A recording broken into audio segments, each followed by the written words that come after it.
Arise by Eternal. Good evening, good afternoon, good morning, wherever you are. Welcome to this special edition of our programs here, Liberia First on Junior High Talk. Today is Sunday, June 8th, 2025. Invite someone, like the page, follow the page. Arise.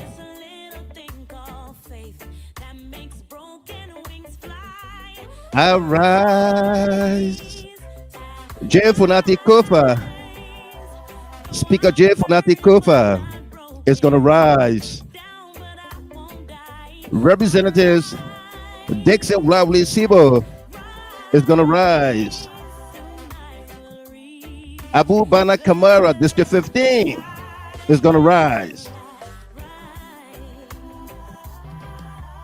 Representative Jacob Dibi, Grand Judea County, is going to rise. The Liberian people will rise.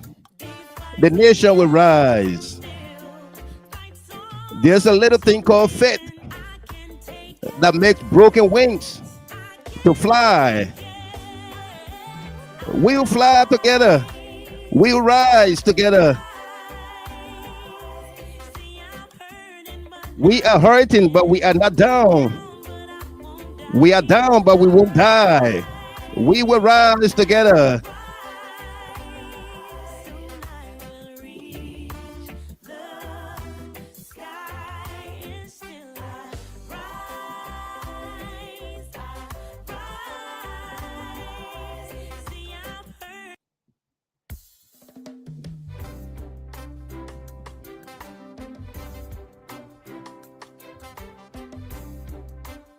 Again, if you join us here for the very first time, we say welcome to you on this podcast. We insist to be civil.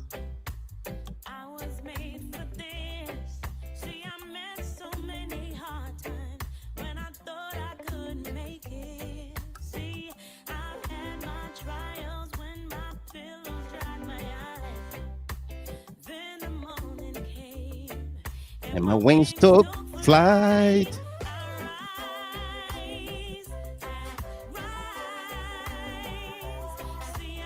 Our inspirational song by Atana, Arise. There's a little thing called faith that makes broken wings to fly. We're gonna rise.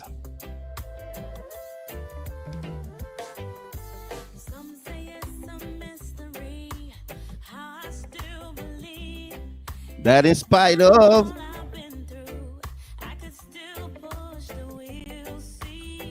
I have a power. Think of faith. Broken wings fly. Again, good evening, welcome. Thanks for joining us there. My name is Weah Michael Gilman, and we do broadcast from Detroit, Michigan, on this special edition, Sunday,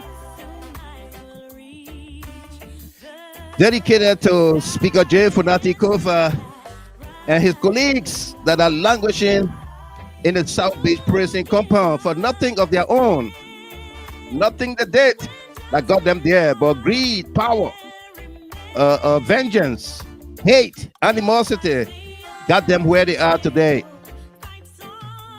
But they'll rise. Who can understand when just an ordinary man defies the odds? Who can understand that? Welcome if you join us there for the very first time. We've got a great show coming up. Periscoping the defense. Periscoping the defense strategy. Case and possible witnesses for a big win. That's our topic here tonight.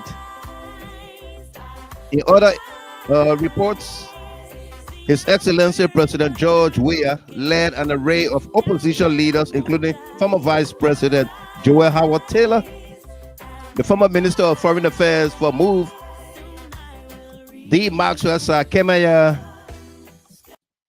CMC political leader Musa Hassan Bility, were all in a marathon broadcast this evening there from Voice of Liberia. I'd like to say thanks to my colleagues led by Sekou V. Sharif Jr., Abraham Godson Weah, Abu Kine Oliver Kine, Winston Bladden, and a host of others in that 7 hours marathon broadcast out of the nation's capital. Congratulations, guys. You did it for Liberia. Liberia, rise!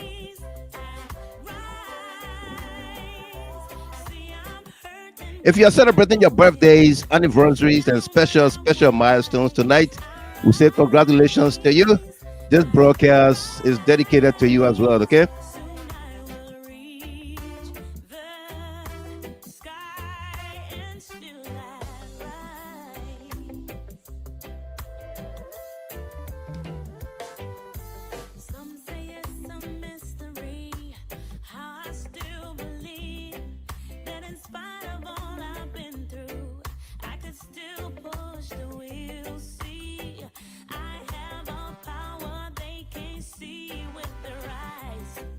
It's a little thing called faith that makes broken wings fly. I rise, rise.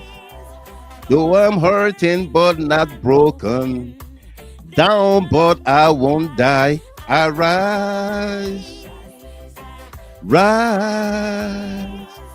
Soon I will reach the sky. Soon I'll rise. What a great song that to inspire all of us for this evening's broadcast. Welcome if you just joined us here again. Invite someone, like the page, share the page. Let me see the shares going on, because I'm inspired this evening to bring you the developments, how the defense can win this case brought on them. There's heinous crime of arson, attempted murder, and all of that. Where in the world could Speaker J. Funati Kofa plot such heinous crime? Had it not been for hate, jealousy, greed, envy, power, drunkenness, we wouldn't have seen this in our country. But hey, there is something called fate, a little thing called fate that gave broken wings, that caused broken wings to fly. We are down, but not broken. We are down, but we'll not die. We'll rise. I love this song.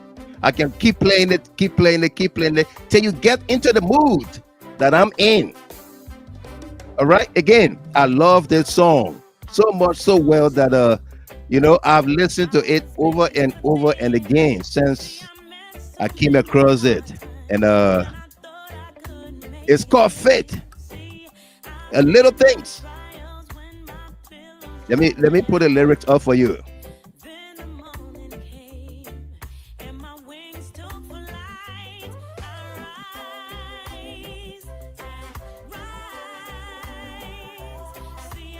Hurting but not broken, down but I won't die. I rise, I rise. I will reach the sky and still I rise. What a song, what a song. Alfred Nimler Dix. Alfred Nimler. He said this other song, you don't have the voice for it, but I have the mindset for it. That's what matters, right? Angel Brown, welcome to you. Mommy Finna, nothing can break me down. Wesley, welcome to you there. We got a great show coming up, yep. Achitape Ali Bagayogo, Tina Cooper, Isaga So, Ignatius, Manny Wado, welcome to you. We got a great show coming up. Gedwo Roberts, Ambassador Nelson, Member Jackson, welcome. Absolutely, Ali Bagayogo. We're gonna rise. We're gonna dig deeper as we all rise together. Joseph and Edith Walikene, welcome there from Philadelphia. Great to see you all here tonight, this evening. All right.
We are down, but not dying.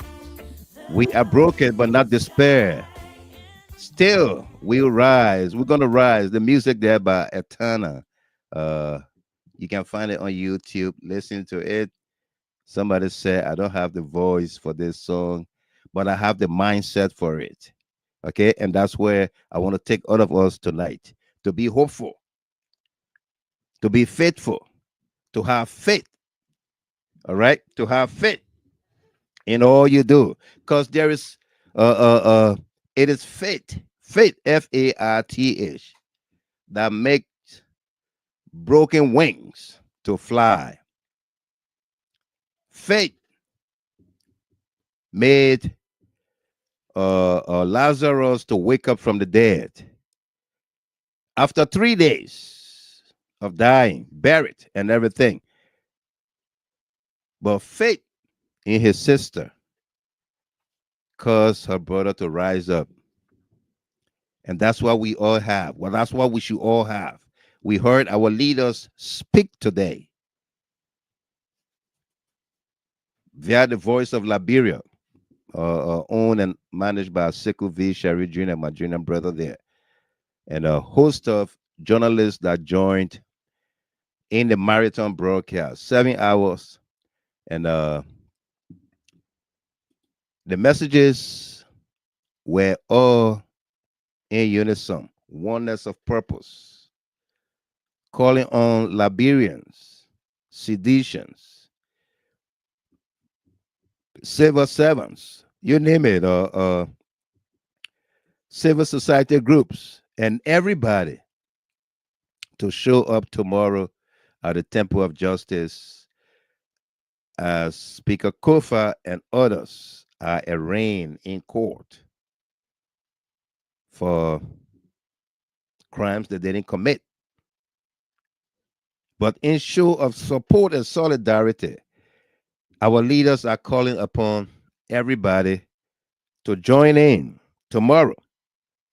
And they sounded a caveat to be peaceful in it all. Be peaceful.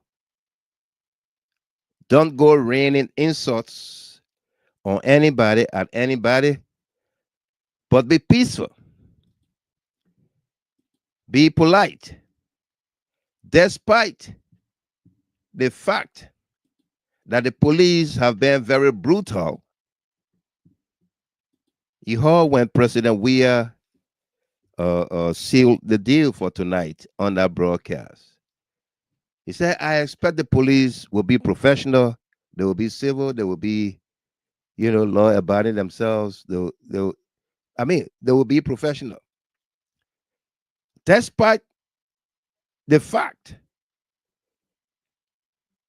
that the party chairman, Anthony Jangakowo, was mercilessly brutalized, his rights trampled upon, bundled up, and thrown in the pickup back of the police vehicle for no crime, except that he was standing on the sidewalk, was not preventing any movement was not obstructing anything. The police ran to him, hands in the air, as a surrendered person, but his rights were trampled upon. Despite all of that, President Weah maintained the police should be professional, no anger in his conversation tonight. We'll try to bring you excerpt right now from that broadcast. If you miss it, let's go to Voice of Liberia and bring you excerpts. First was Mr. Cummings, Alexander Benedict Cummings Jr. of the ANC, that spoke to the press this evening. Now, this is Corey's Kanga from Truth FM. I got two concerns. One is the rule of law. What concept and a concrete step must Liberia take as a country to build a culture of respect for the rule of law among both citizens and political leaders? That one. Another one is, how can we as a country address the gap between the law rating on paper and actual enforcement, especially regarding corruption, human rights, and the judiciary fairness? So, look, to your first question, the obedience to the rule of law, or the example needs to be set by the leadership of the country, starting with the leadership that's in power. They have to obey the rule of law.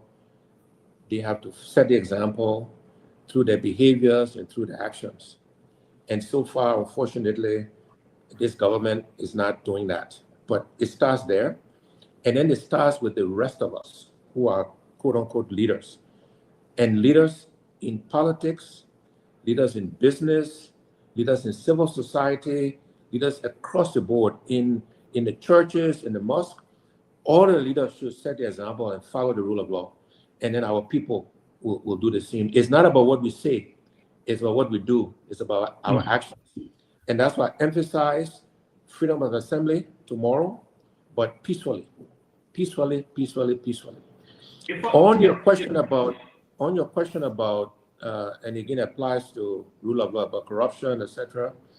This is, again, has been an issue in our country since the founding of Liberia, this thing called corruption. And look, I've spoken out about corruption, perhaps most forcefully than anybody else in the political arena. And I will continue to speak up against the stealing or the looting that is taking place in our country.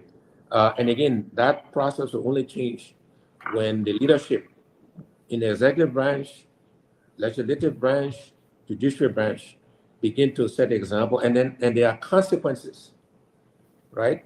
There's punishment, there's consequences for people that break any law, including stealing from the Liberian people. Okay, let me give Abu the chance to ask his one question, then we can move ahead. Abu, please go ahead. Thank you very much. And Honorable Cummings, it's good to have you. My name is Abu Sharif, like Sekou said, and I think these are very critical moments. So basically, I have two questions to ask you. And my first question is begins with this. You know, initially when you started your expose, you indicated that we have, as a country, we have two situations on our hands. It is governance and economic issue. And I'm interested in the economic issues where there are increased prices on the local market. Liberians have been complaining, and of course the exchange rate is skyrocketing. We just talked about the secret increment in the price of petroleum products that's going to affect transportation costs for our people. And all of these things have been the center of the conversation recently. And then what we are seeing in the breakdown in the rule of law from the governance angle, can we say the government is using these movements to cover up for the economic quagmire that has engulfed the government, and it appears very clear that there is no solution in sight. So to divert the public attention from the economic failure, then we ignite political tension to scapegoat the real issues of governance and proactive leadership in solving the problems of the people. My second question would be, you are a politician, and a lot of politicians have spoken. We saw the statement from four collaborating political parties in regards to these happenings. But we have here barely voices from the Call any of us, government or any of us so-called leaders, to book when we are violating the rules, violating the law, because they play a powerful role. There should be a more independent voice. Anything I say will be construed as being political, and that's fine. But they should have a neutral, independent, and therefore more commanding voice. And I will encourage civil society organizations to speak out. You mentioned the situation with the Liberian Council of Churches and recognizing Speaker Cohn. I agree with all of the outrage and the pushback against that. I think they acknowledged it was a mistake. I think they did. But whether they did or not, I support the discontent, and the outrage, and the pushback against what they did. But in this particular case, let's give them time. They may react in the right way. With regards to political diversion, look, that's decision that you and political pundits and Liberian people have to make, whether they're being diverted. What I do know is that the governance of our country is being challenged, while the suffering of our people continue. And the governance of our country is being challenged while the sufferings of our people continue. Alexander Benedict Cummings Jr. today on The Voice of Liberia. If you just joined us here, we say welcome to you, all of you joining us here to this special edition of our broadcast here. Tonight, we're going to be periscoping the defense case and possible witnesses for a big win. When we speak of the defense, we are talking about Speaker J. Funati Kofa. We've repositioned his picture in our background here with the caption "Victory at Last." At this time, it's going to be victory for the long haul. Okay, we played you a song earlier, our inspirational song by Etana, Etana, title or caption "Arise, Arise." If you didn't listen to it from the beginning, you can find that song on YouTube, as well as you can replay the broadcast from the beginning, listen to it, and see where we are today in our country. Despite we are down, we are not dying. We are broken, but we are not despair. Our wings have been broken, but a little thing called faith gave broken wings to fly. We gonna fly. We will fly together. Funati Kofa and colleagues that are languishing behind bars tonight at the Morofia Central Prison, aka South Beach, where criminals are kept in prison, is where they are tonight. Their second night in prison for acts, charges they did not commit, crimes they did not commit, but hate, vengeance, or greed, power have caused us where we are today. And so we will be periscoping, macroscoping, digging deeper into what the defense can put up with, can come up with in court that would cause the biggest victory. You see, victory at last up here. What we can do as a people, as a country. Despite of it all, President Weah reminded Liberians that this country is a country of laws, rule of laws, and not a country of men and women, but a country of laws. Okay, let's go back to this video from our sister network, where Musa Hassan Bility, the political leader for CMC, also spoke and will be in the front of the parade tomorrow to the Temple of Justice, leading his people, his team, in support, in solidarity with Speaker Kofa and others. Let's take a look and take a listen here to speak Representative Musa Hassan Bility.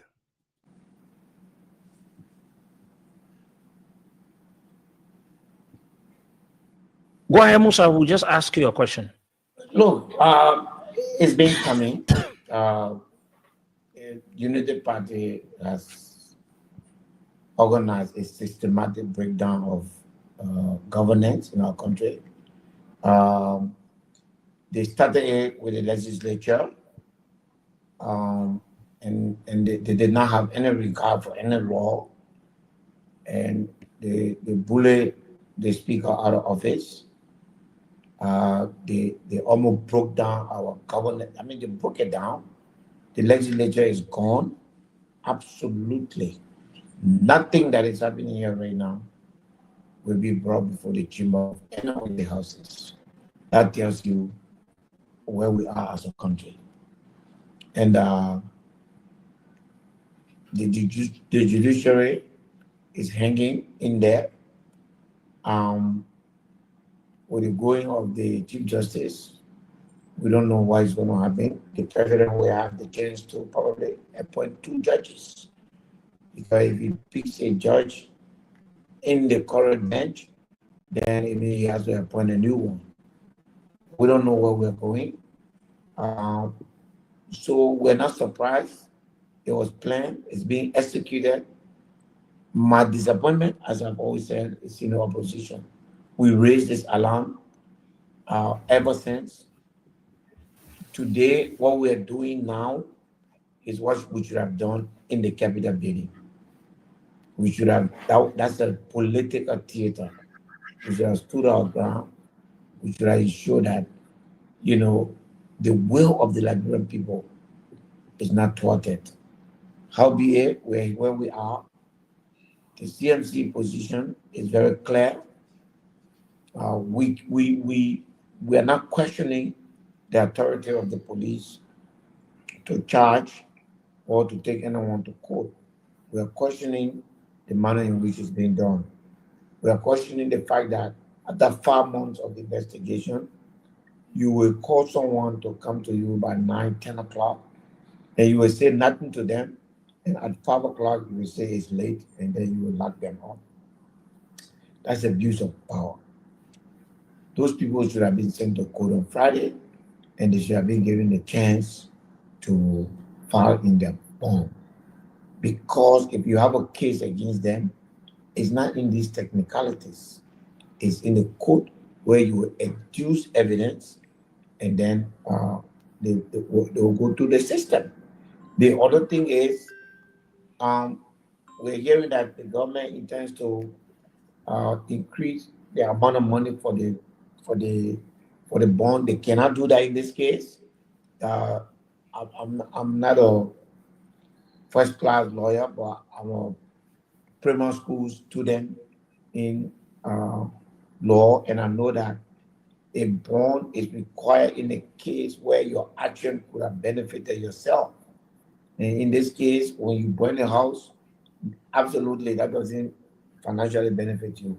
So if you are charged for burning a house, you cannot be given a bond that is unreasonable. The court should not do that. And we're going to protest that. We don't agree on that. So we're just pushing for the rule of law. This is not a call to say that the police cannot investigate.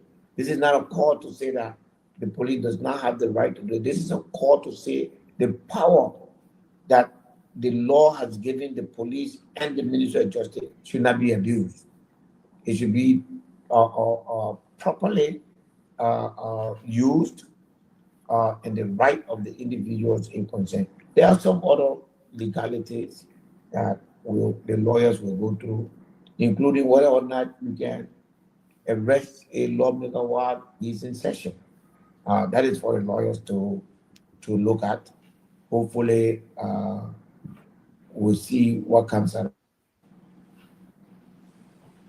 Okay. It's good to have you, Honorable Bility. This is Winston Blathen. Let me ask you the question, sir.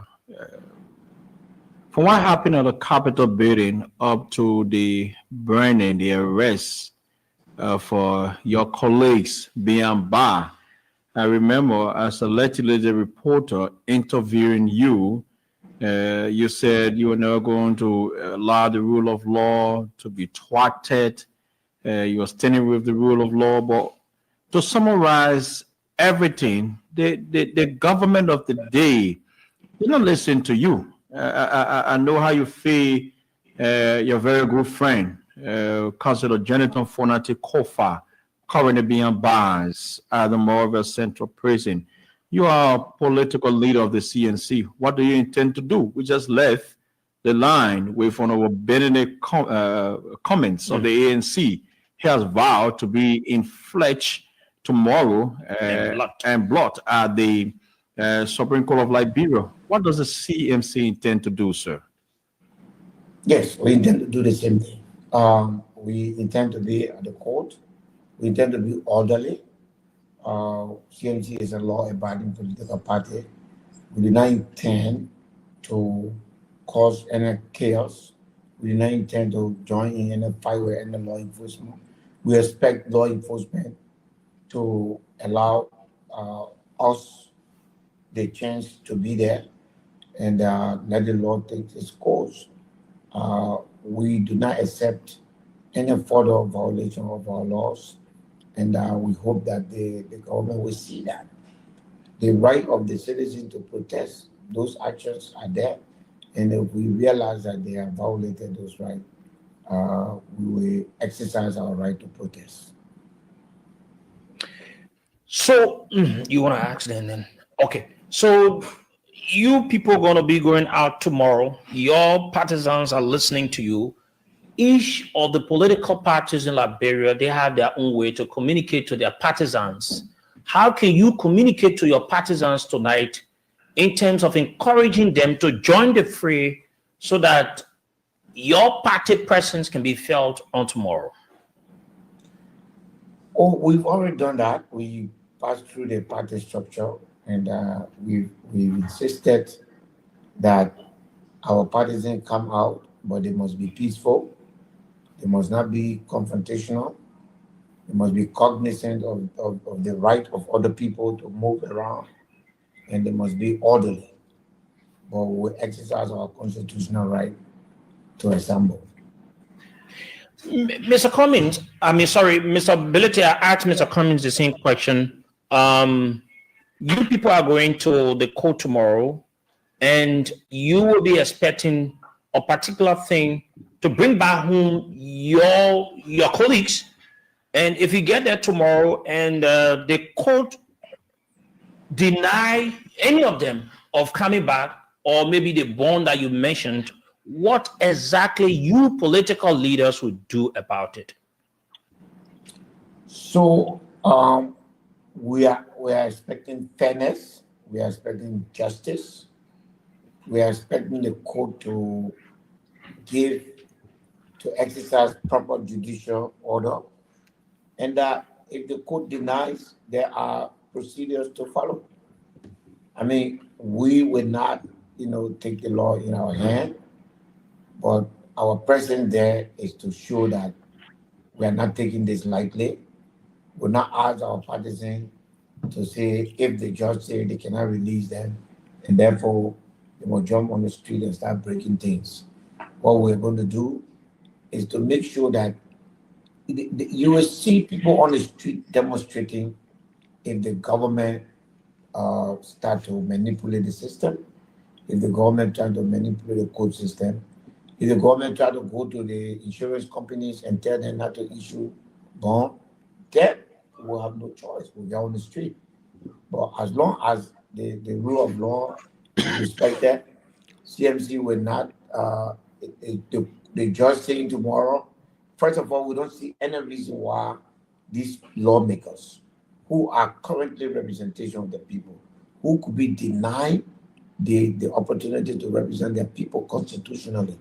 I don't see any reason why the judge will refuse that and release them on their personal recognizance. However, it is the prerogative of the judge, but if he does that, we take advantage of the law. If it does that, is it Saturday? You coming? Then you guys, please. We will take advantage of the law. The CMC political leader, Musa Hassan Bility, speaking with our colleagues there at the Voice of Liberia. If you just joined us here, this is a special edition of the program, Liberia First on GHT Talk. And our conversation tonight is going to center around periscoping and digging deeper into the defense case and possible witnesses for a big win. What do we mean by that? Stay with us. Don't go nowhere as we dig into this. We bring you to speed with latest developments, and then we go back into history. How did we get here in the first place? Okay? With the Trump up charges against Speaker Kofa and others, do you believe those charges? Do you believe that Speaker Kofa, Dixon Wlavely Sibo, Abu Bana Kamara, Jacob Dibi, do you believe they could have plotted to burn down the Capitol? Do you believe they could have plotted to commit murder? Do you believe it? Well, if you do, we're going to take you into possible witnesses and possible accomplices who might have connived, plotted, and executed this barbaric and heinous wanton destruction of the Capitol building. We will take you into history, the occurrences of events leading to December 18, 2024. And then hopefully you will have a second thought to say, but why didn't the police invite these people, the likes of Mo Ali,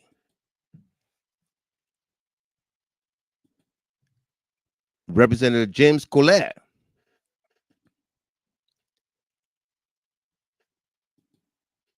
a host of others, Samuel Koga? Why didn't the police, every one of you, invite these people? Why? Why didn't the Liberian people was made aware?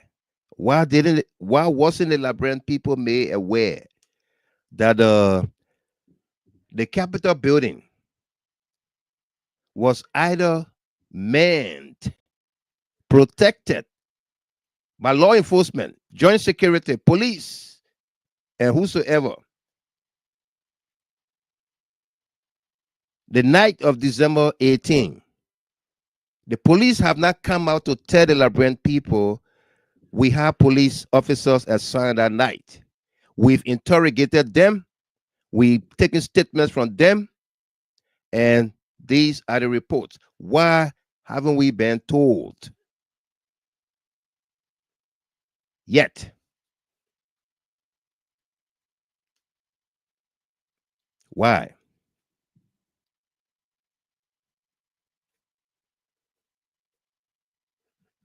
Why? These are the things we are digging into tonight for you. But first, let's see if we have the Vice President, the former Vice President, Madam Chief Dr. Joel Howard Taylor. Will be on to listen. We're making efforts here to have the political leader of the National Patriotic Party so that we can have our own position. Is he in support of it? Is he going to be there tomorrow? What is the message she has for her supporters for tomorrow, gathering? So just be aware of this. If you're just joining us, you're listening to us. Abu, let me hold you there. We have currently with us the political leader of the National Patriotic Party, the former First Lady, former Vice President, someone that she comes with lots in terms of governance idea in the country. We want to say good evening to you, our man. Thank you for joining us, Joel Howard Taylor.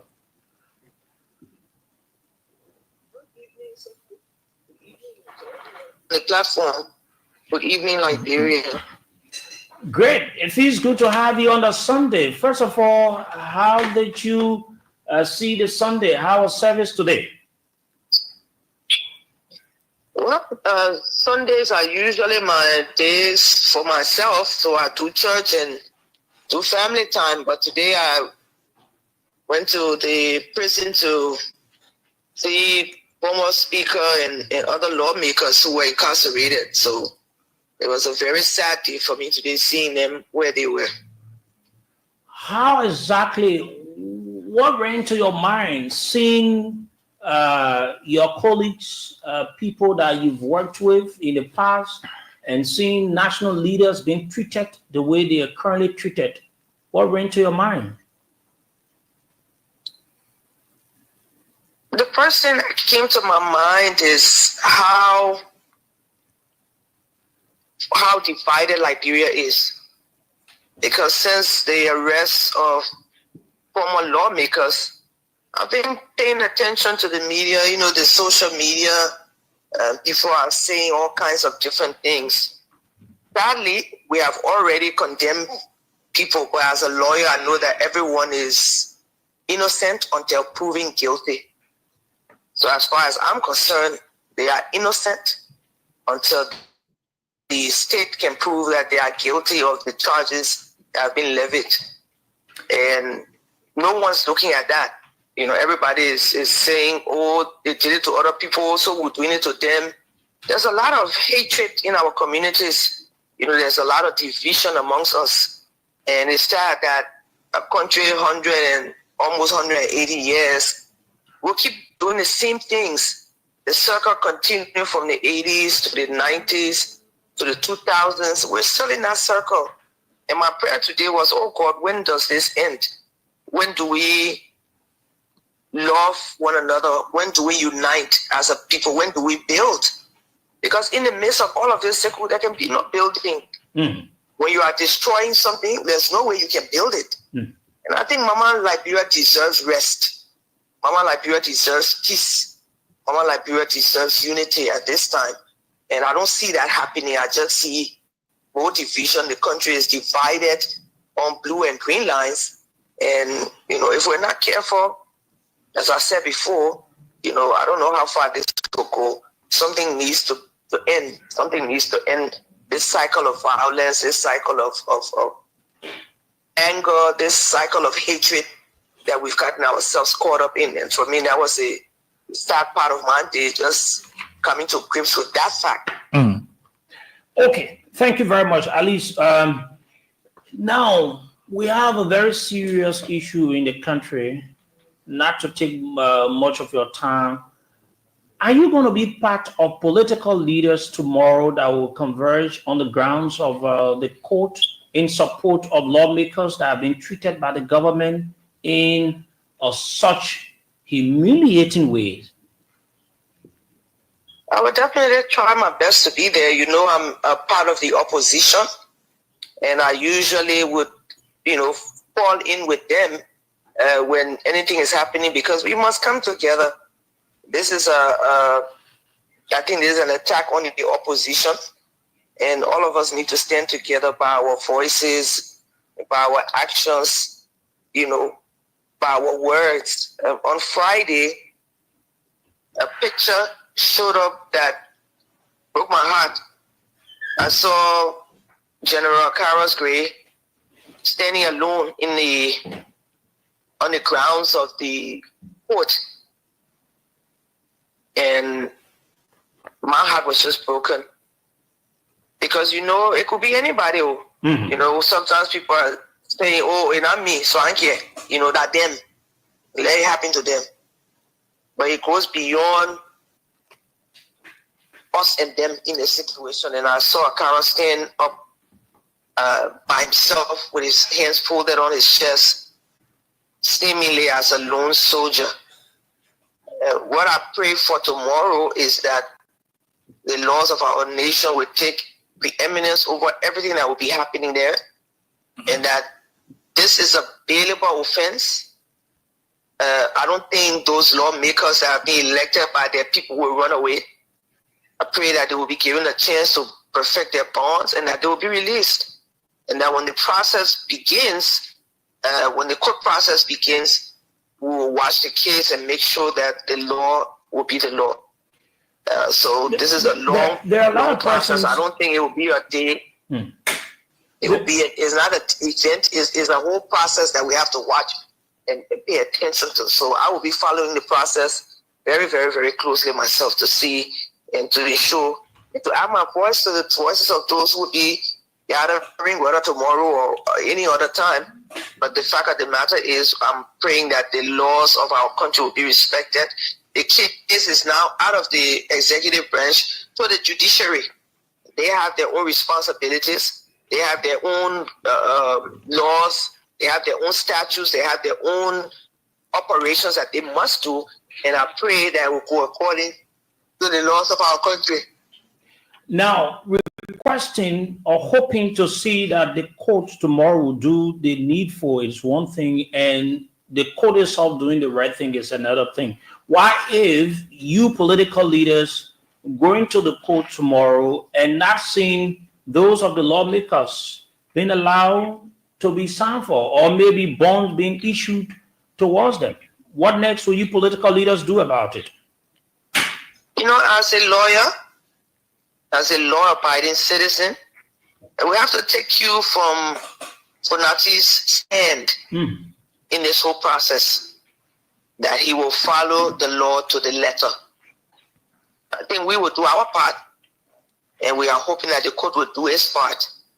As an officer of the court, as a lawyer accredited to the Supreme Court Bar, I believe with all of my heart that the right things will be done tomorrow as per the law. And that is my hope. Can you speak so to I don't want to get into the fact of saying if it doesn't happen, what will we do? The fact of the matter is we expect that the judiciary will uphold the laws of our country to sanctify our peace, to sanctify our being. The very existence of all of us lie on the basis of justice and fairness and the rule of law. So I look forward to that playing out tomorrow as it should be. Your supporters are listening to you across the country and the world at large. What have you to say to them in terms of encouraging them tomorrow to form part of this all-important, peaceful gathering in support of lawmakers? And I know there will be people listening from Grand Vida, people listening from Grand Crew, and people listening from Nukuta, and people listening from all across the world, because this is something that has grasped the attention of not just Liberia, but other people from across the nations of the world. Everybody will be watching. everybody may not be able to show up at the Capitol building, but at the judiciary, but I want to tell you that everybody will be looking. And what we expect is that the rule of law will take preeminence over everyone. What I want to say is that is our hope. That is our expectation. And we will follow the process. And I'm sure, God being our guide, that is what will happen tomorrow. If it doesn't happen, then we'll have to see what else can be done. But I'm hopeful that the judiciary, with the political tensions, with all of the things happening, will do what is right and what is just. Do you trust the judiciary system under this current government? But let's just look back to a few weeks ago when the whole country was in an uproar. Oh, the Supreme Court will not do the right thing. The Supreme Court did the right thing in December. And with all of the noise, they came back to clarify what they meant when they said ultra-virus. So I believe the court has its own burden upon its shoulders to maintain the peace and the sanctity of our country. And I don't think that will change tomorrow. I don't think so. Okay. Madam Vice President, you have your political party. You are the Chief Dr. Joel Howard Taylor, former Vice President of the Republic, speaking there this evening or this afternoon from on Voice of Liberia about tomorrow's event when political leaders will lead Liberians from all walks of life to the Temple of Justice in solidarity, show support and strength in numbers, giving her green light to partisans of the NPP, National Patriotic Party, to assemble in their numbers,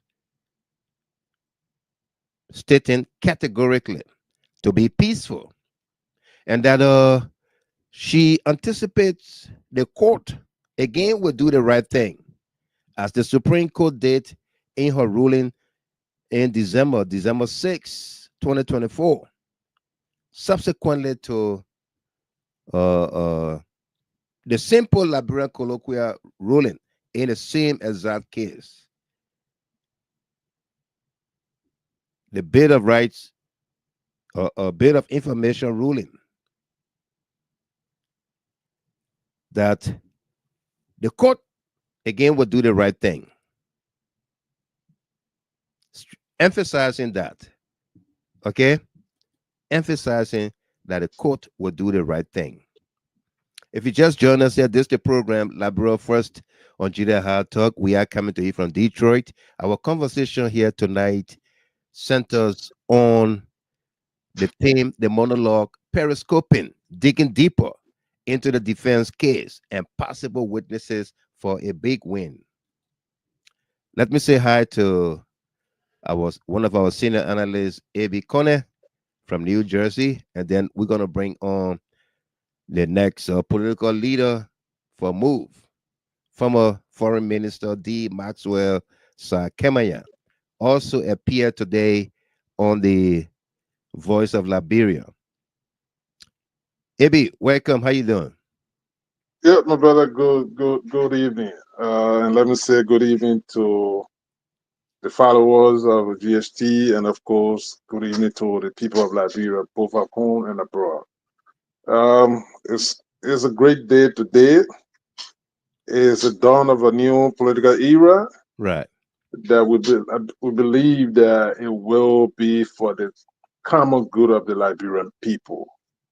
We as Liberians, and of course the Republic of Liberia is at the crossroad, and therefore people of this stature, high caliber political leaders, right, that have deemed it fit and necessary to stand up to a crippling dictatorship in our republic, indeed, we should all salivate and be happy that people are standing up for the good of this republic. Absolutely. So we are definitely at a crossroad, and then it's the treacherous road that needs to be charted properly. Right. So again, my brother, it's a great show here tonight. We are happy to be here to have our input. Absolutely. Thank you. Thank you very much. And Sarah Dopo on the clock, so she is not able to join in on the platform, but momentarily she will be calling in to share her views and input on here. Sarah, Miss Dopo, welcome there. She said, "Thank you guys for the show. We are following absolutely." And for all of you joining us there, we say welcome to you, my lovely little sister right here, Deconti Forever Young Bully. Welcome to you there, Deco. How are you? Good to see you on here. She said, "This is insane, insanely insane." That's what it is. Okay.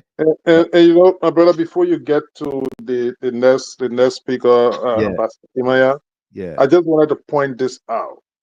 One thing, the takeaway for me today in the appearances of those speakers Right. and those political leaders was all geared towards peace. Peace. The word peace, it should be peaceful in the scope Peaceful. of the Yeah. law. Yeah. That was never the case of Mr. Boakai when he was in opposition. No. All of his appearances were all doomsday speeches he was giving. How Liberia will collapse if he can't get the election, Yeah. and how President Weah should step down.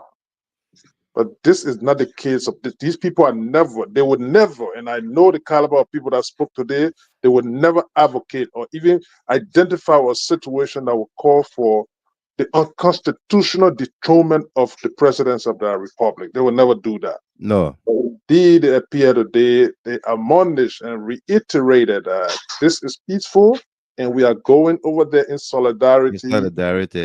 to the lawmakers are incarcerated. So I just wanted to point that out. Thank you very much, Brother Connor. And again, for all of you joining us here, Matilda Stevens, welcome to you there.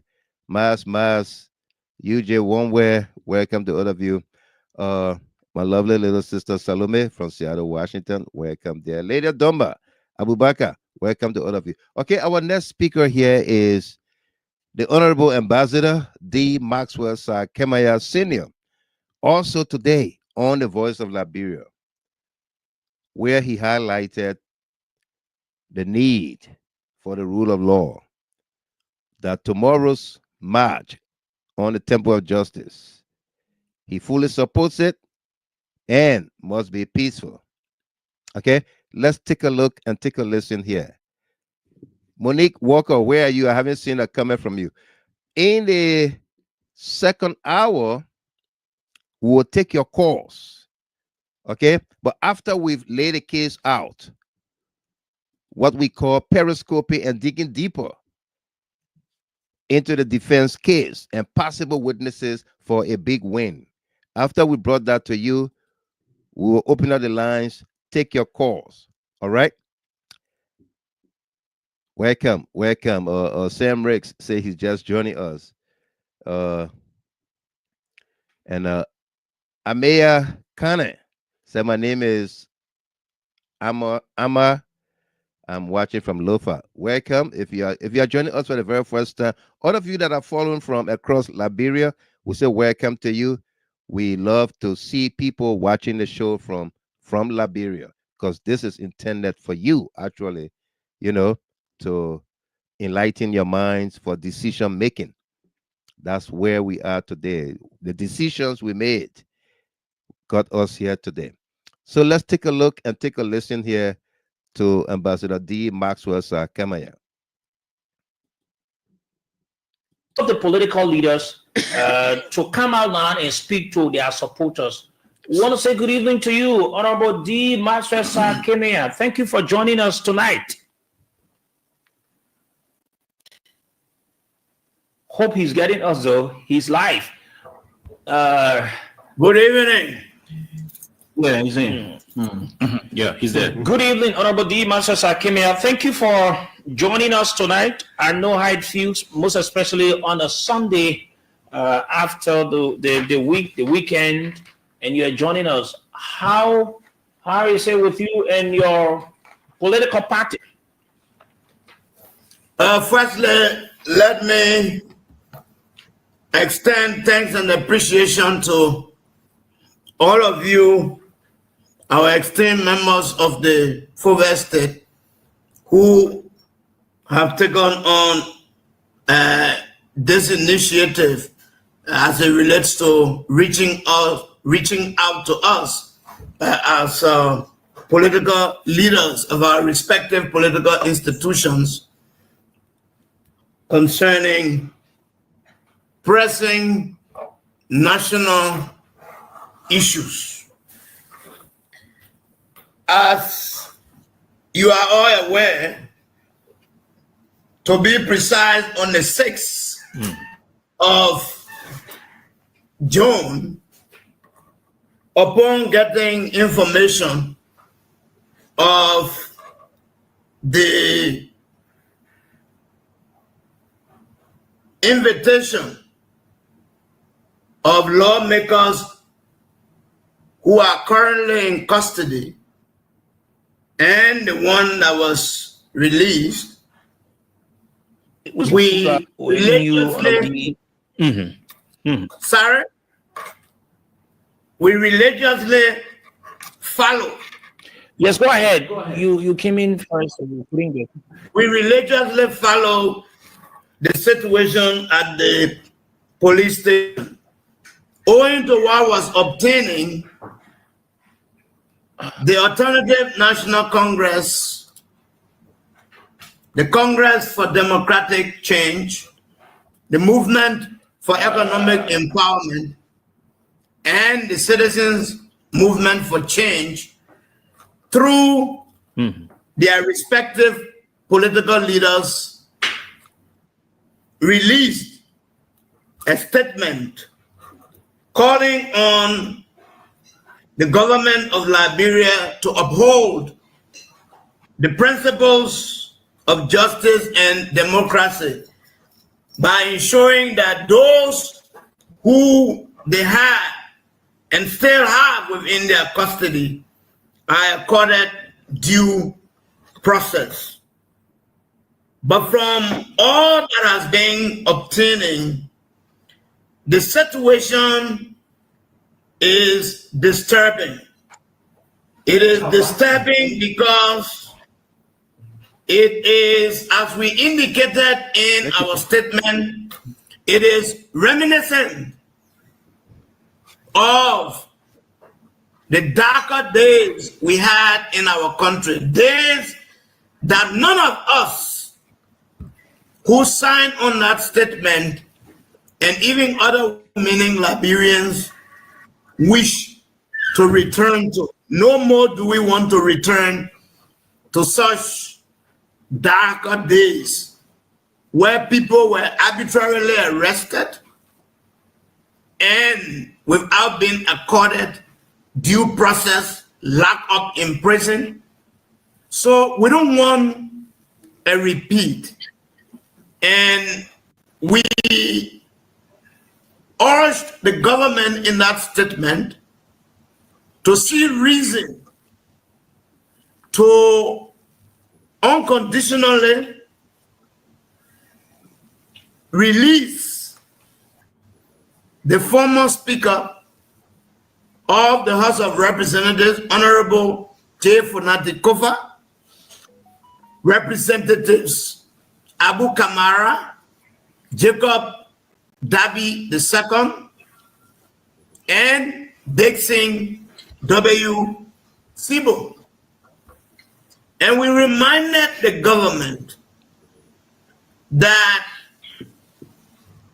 our unreserved commitment as political institutions and leaders to ensuring the continuity of peace, stability, and development in our country in no way suggests weakness or any semblance of weakness on the part of us as political leaders or Liberians in general.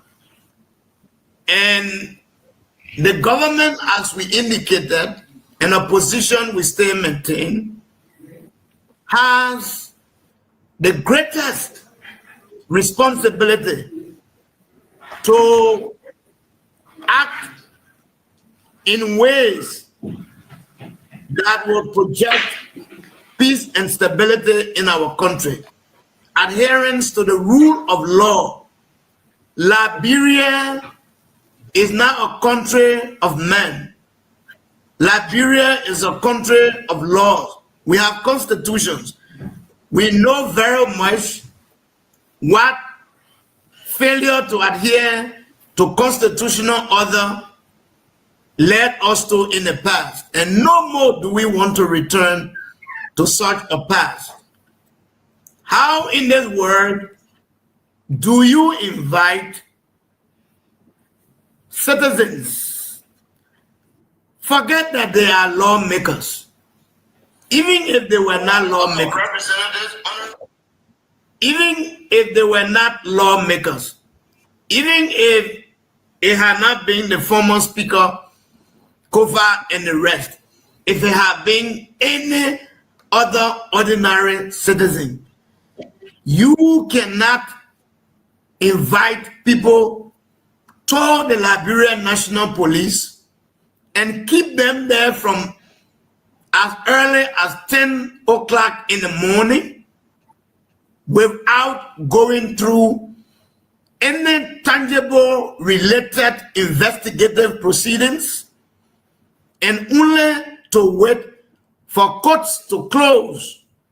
And upon closure of courts or normal businesses, you then tell them they cannot go home. That is an abduction in a way. You cannot do that. That is torturing mentally. It is an abuse of power. It is against the dictates of our Constitution, of the rule of law, and only to find them at South Beach. You take them from the Liberian National Police and transfer them to the Central Prison. It is unacceptable. This is not the kind of Liberia that we crave for.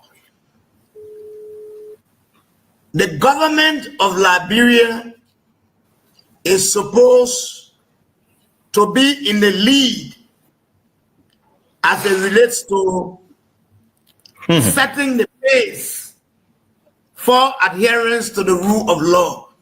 The government cannot be the one breaking the laws, holding people against their will.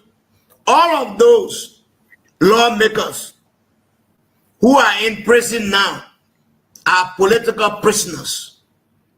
Don't get me wrong. The movement for economic empowerment move under our watch as its political leader and standard bearer, just as the other political parties that we all joined and released the statement, in no way condone lawlessness. We respect the rule of law. We respect the rule of law as part of the tenets of democracy. But what we want to see is a display. Okay, Honorable Kemayah, let me come in. Let me just learn 1 minute. You come. What we want to see is a demonstration, is a display of impartial investigation, political motivated investigation, as this is being the case from all indications.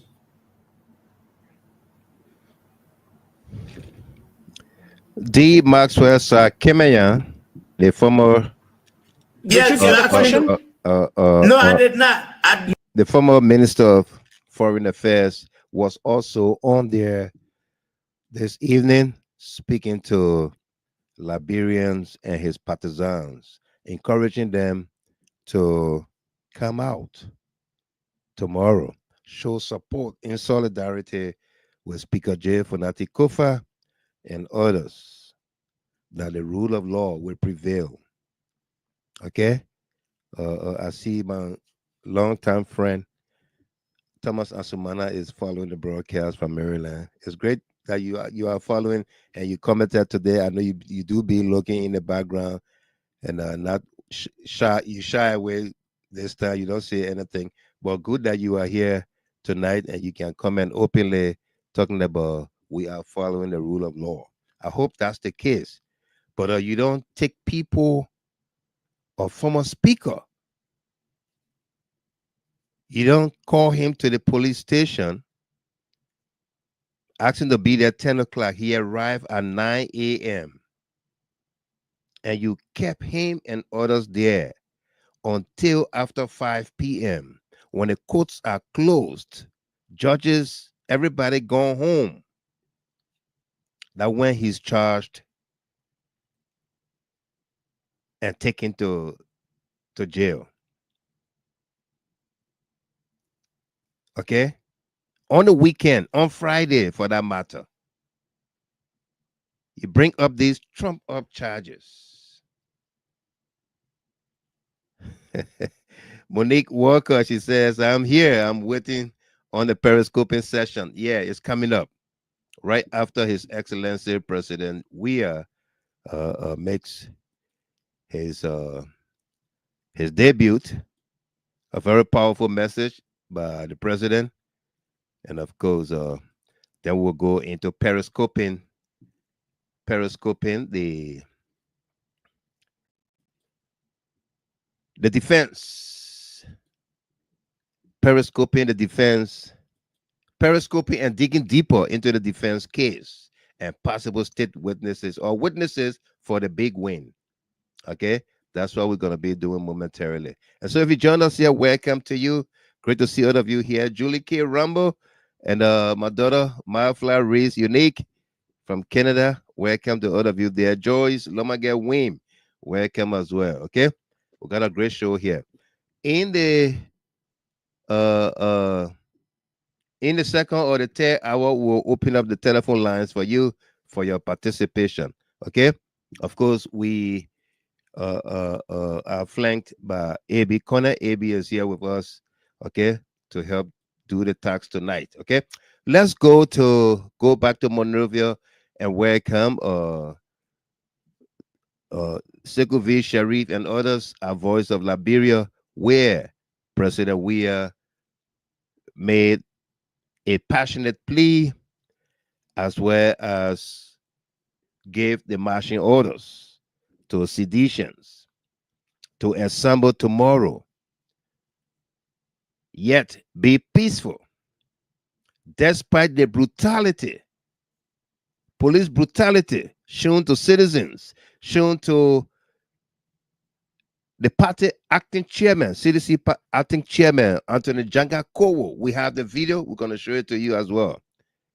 President Weah reminded everybody that seditions are peaceful, are peace-loving people, and that they should come out tomorrow and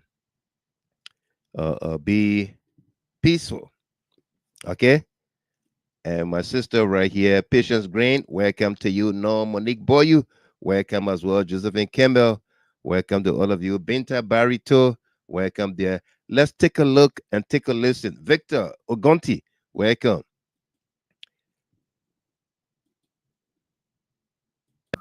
The former president of the Republic of Liberia and political leader of the Congress for Democratic Change and yet the Coalition for Democratic Change, to have his voice added to other voices we've heard so far.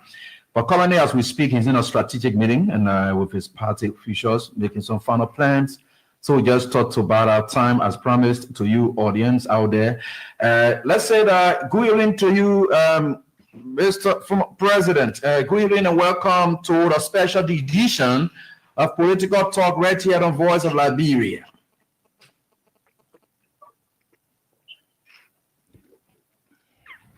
Hello? Hello? Hello? Hello? Yeah, hello? Hello? Yeah, how you doing? How you doing, Mr. President? Yeah, how you doing, Mr. President? This is Ibrahim Weah, and we have a squad of journalists here, Sekou Sharif, Khan Oliver Khan, we have Koris Kanga, we also have Winston Bloody, and we are all together here tonight discussing political issues, especially in the wake of what unfolded over the weekend and tomorrow's activities expected at the court hall. We want to say welcome to this special edition of Political Talk tonight. Yeah, thank you. Thank everyone on the show. Okay, great. Well, we've been speaking with political leaders from other political parties, and they all did speak to us and with us. And Alexander Cummings, and your former vice president, and Joe Howard Taylor just left the scene. Ambassador D. Maxwell Kemayah just left as well. Tomorrow, there is currently a situation in the country involving the former speaker, your party's stalwart, and others, partisans, and who are representatives who are locked behind bars. First of all, what's your initial reaction to what has happened the last 2 days? Well, tomorrow is the court day of our CDC legislative leaders. You know, first of all, I want to condemn the action from the government to detain our legislative leaders with the intention of sending them to prison. Their rights were violated. Disregard to the rule of law. I believe that this was premeditated. You call them for questioning. These are lawmakers. These are leaders of the country. Call them to ask them questions. You waste their time, and then you turn around and go cram on and detain them. This is wrong, baby. This is wrong. And tomorrow is supposed to be court day. What are your expectations on tomorrow?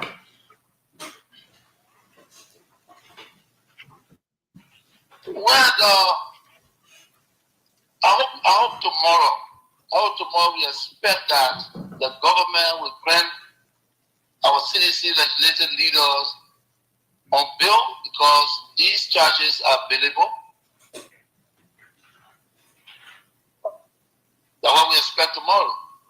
Okay, Khan wants to ask you. Khan wants to ask you.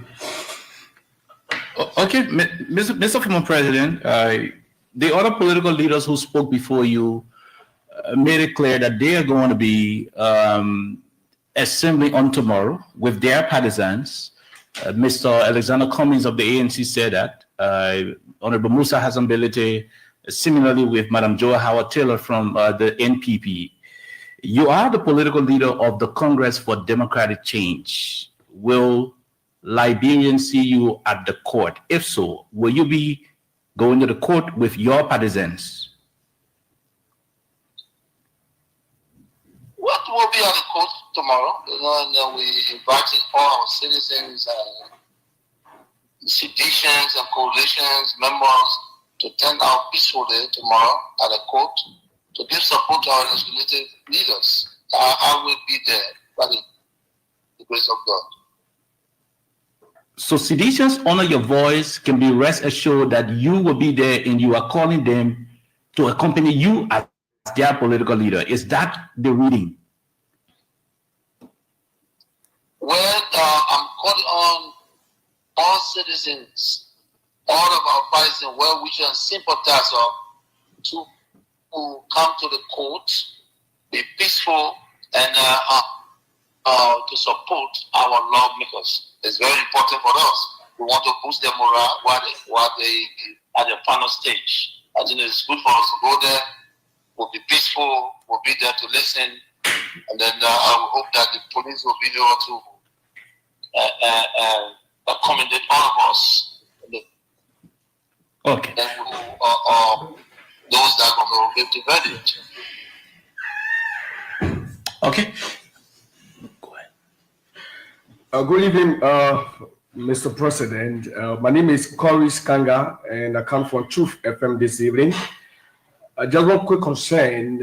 Some Liberians are not happy. They've been talking about they expected to see you when the former speaker was taken and all was taken to the Liberian National Headquarters, the police headquarters. They did not see you there until they were taken to South Beach. Now you're coming up now to be able to see as to how things can be done. They were not happy about the way you were slow to come in, Mr. President. How can you speak to the minds of those Liberians? Well, who are those people you're talking about that was not happy? I mean, Liberians, both the members of this, the CDC and other people. How will you even suggest that Liberian CDC people was not happy? One person's opinion cannot be your opinion. You understand? I'm the leader of the party. Or something happened, don't you think that it's important for me to govern our citizens and our people and listen to what happened and go there a day after? Don't you think so? Did I abandon my people? No. I went there today. I was in the prison with them. Or you wanted me to go when everybody is going? So what's the difference? I show concern. But by going to the prison today, spend almost 2 to 3 hours today. Is that not sufficient for you to know that I care? His Excellency, let me say good evening to you. My name is Sekou, and I'm Sekou Shari. It feels good to have you on the line to speak to your people in these difficult times in our country. You led this country for 6 years, and you allowed a lot of things. People spoke out, people protested. Under your watch, police gave them food and other things. But under this government is contrary. And there are reports that the police will be denying you people access to the grounds of the court on tomorrow. And you are noted for being a very peaceful person. What exactly can you say to your supporters that are listening to you in and out of Liberia, people listening to you in Lofa, other counties that will form part of the gathering tomorrow when such happen in terms of the police denying you people access to the grounds of the court? Well, is that the rules that police deny us access to the grounds? I don't think so. The police are professional police, and I think that tomorrow, they will do their best to accommodate everybody that come in there. And then we're going to listen, they're going to guide us. And then we'll listen to them because we want it to be peaceful. We want everyone to be heard. We also want to be part of it. We are citizens. So I'm sure our rights will not be violated for going to support our leaders. That's our right. So I think the police will do their best tomorrow to make sure that every citizen that comes there will be accommodated, and we will follow the ground rules. Where we are. His Excellency, why if it happens? Because this police is noted for ruthlessness. Say that.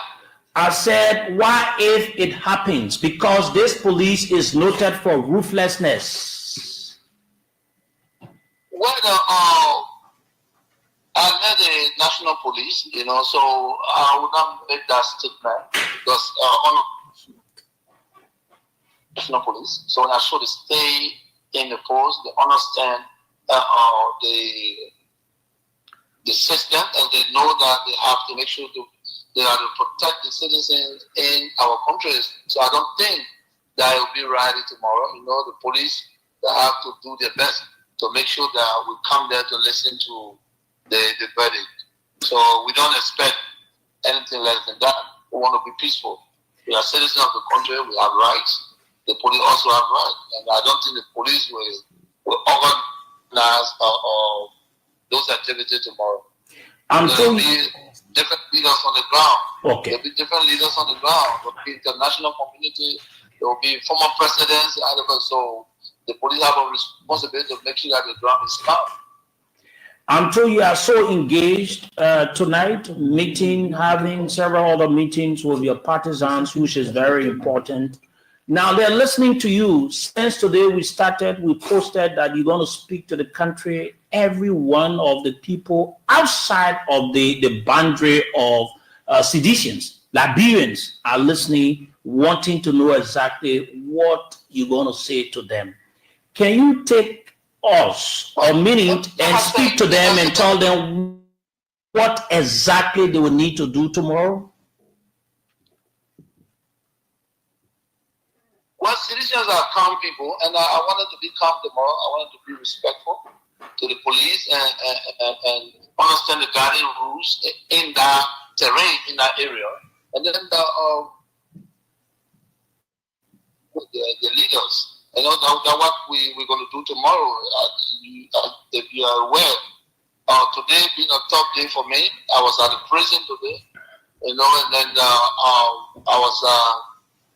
I went to the late Madame Doe home to sympathize with the family.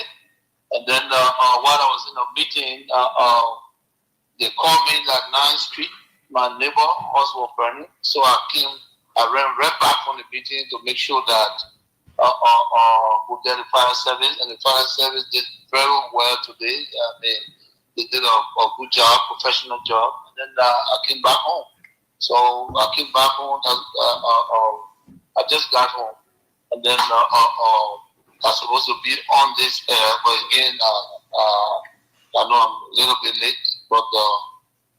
People are still listening to me, and I want it to be peaceful tomorrow.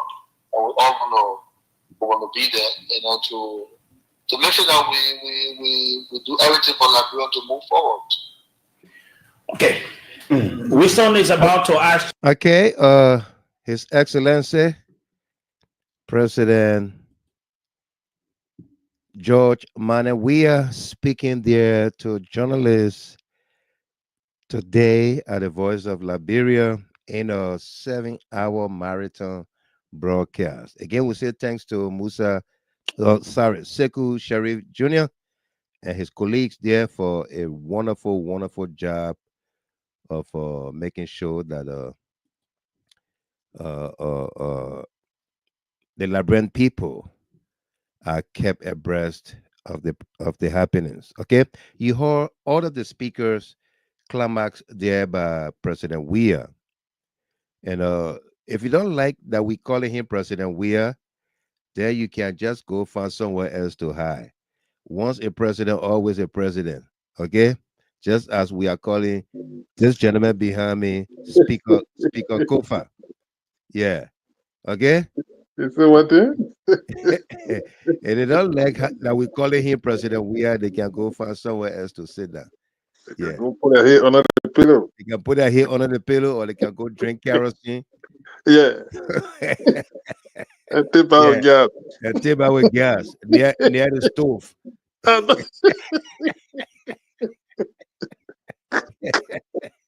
Yeah. Go drink gas and put match to your mouth. Nothing will happen.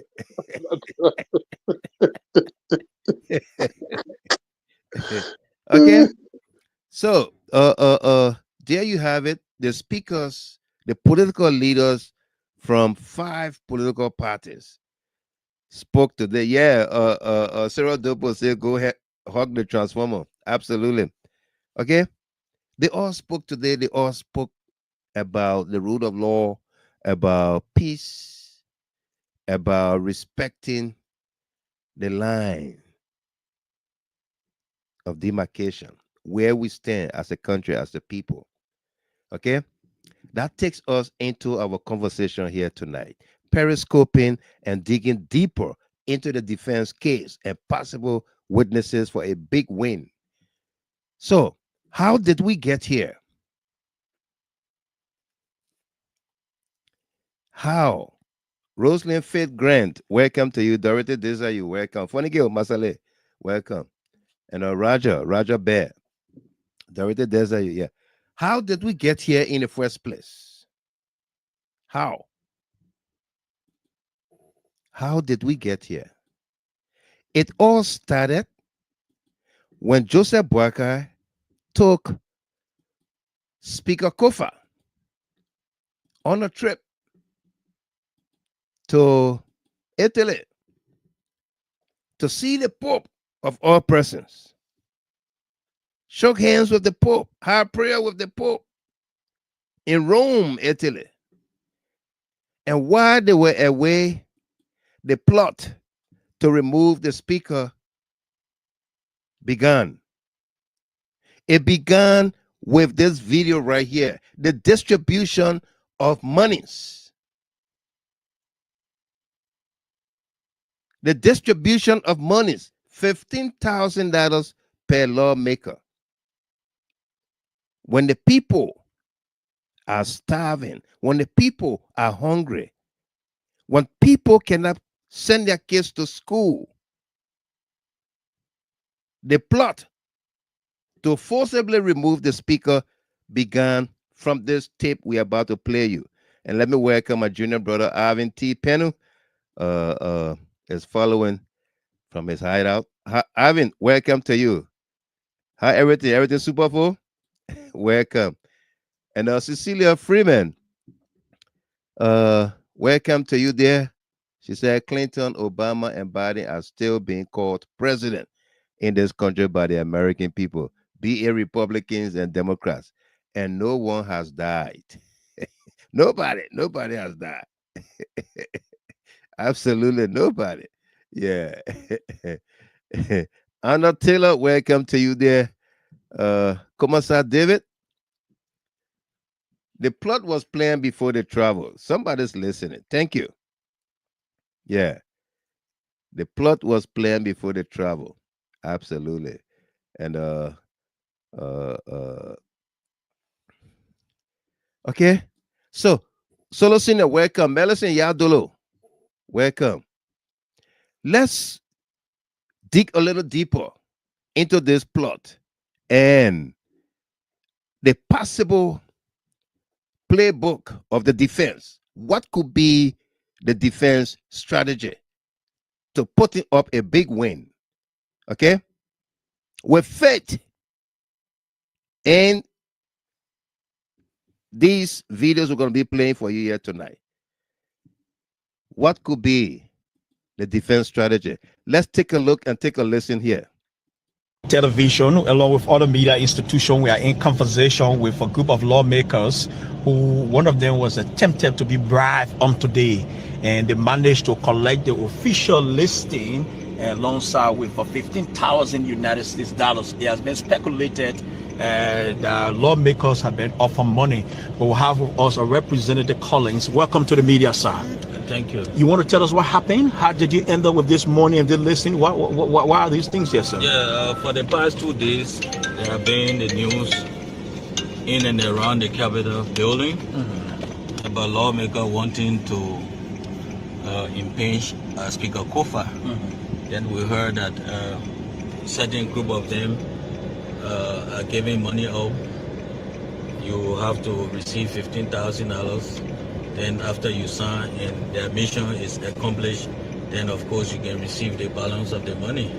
I was told that the total sum is $25,000. So I also been making some due diligence and follow up, because this is not good for our country. I think we have come here to work for our people. So being sitting outside of the 54th before coming in as 55th lawmaker, I came with a clear agenda that I'm coming to work for the Liberian people, not myself.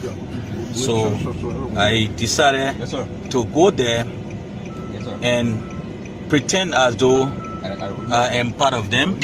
And of course, they called me last night and I said, we're going to conclude it today. So this is where we end up. I managed to do away with the amount of 14,000 plus, because Representative Jim Collette took, I think, about $200 or some more dollars from on it, in the presence of Clarence Guy, along with his driver. But we have also planned ourselves. We made a plan that a group will be behind me, and because I have not identified myself to be anywhere, I will go there and act like I'm part of them, and you know, make sure that what they are doing to be brought in public. And this listing, you will be surprised. The names are here. Page 1, page 2, page 3, page 4. So page 4 at the end here, you will see my name. That is how I managed to actually get the money, because I have to act like I'm signing, of course, and do away with the money. But what would be wondering, how on earth you managed to come with this listing? Okay, that was Representative Luther Collins from Bapolu, who broke the news and gave a clue to the Liberian people, video evidence, the money, the signing paper that they were signing on, each representative signed off on to receive the partial payment of $15,000, and the balance $10,000 would have come later on when the plot is executed and Funati Kofa is removed as speaker. Did the police investigate this crime of bribery? Did the LACC investigate this crime of bribery? Where are the reports? Did they?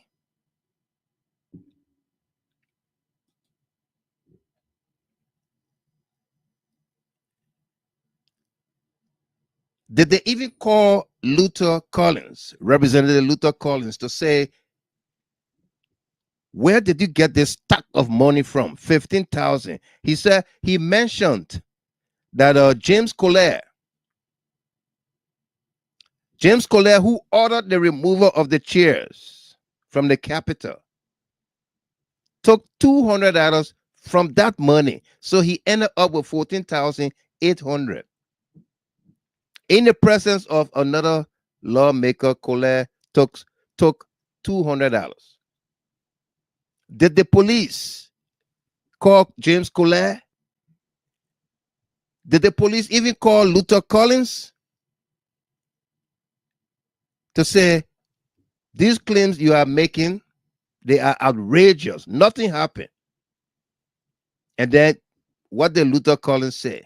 None of that was reported to the Liberian people, whether any investigation was conducted by the police in this crime to remove the speaker. You saw videos of lawmakers insulting one another, seditions or CDC lawmakers and other opposition lawmakers who prevented the overthrow of Funati Kofa on day one, insulted the deputy speaker, Thomas Falla, called him names, cursed his mom and everything, in believing that what they were doing was the right thing, the rule of law. The speaker was on an official trip.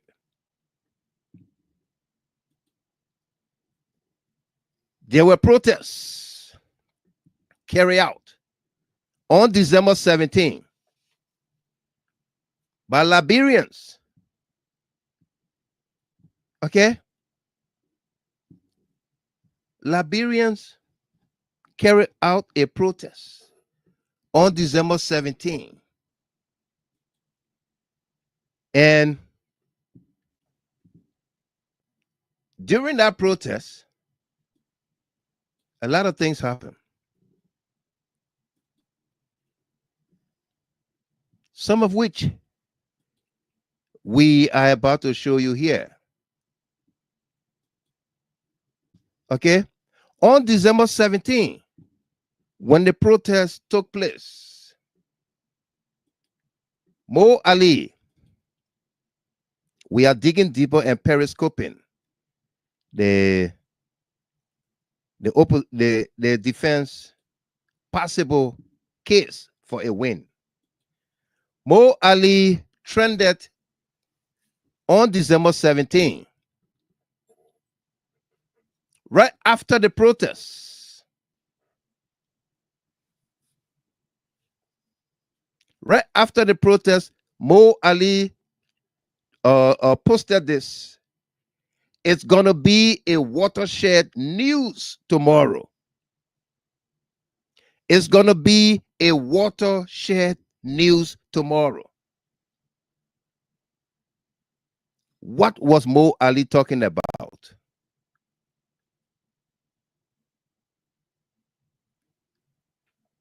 What was he talking about? Was Mo Ali caught by the police, the NSA, to give more information why he made this post? Was he given the chance, the time to explain what he meant is going to be a watershed news tomorrow? Not moment, but news. Tomorrow, December 18. It's going to be a watershed news.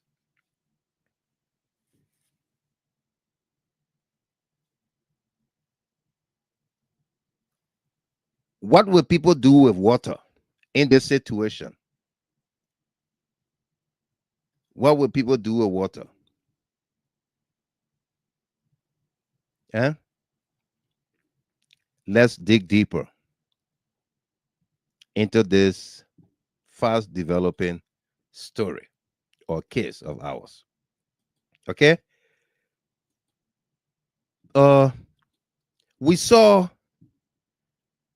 that on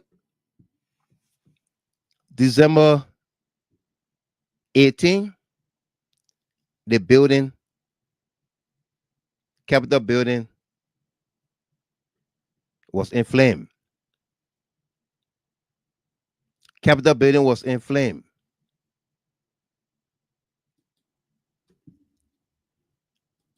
Mo Ali again in his car. Mo Ali in his car.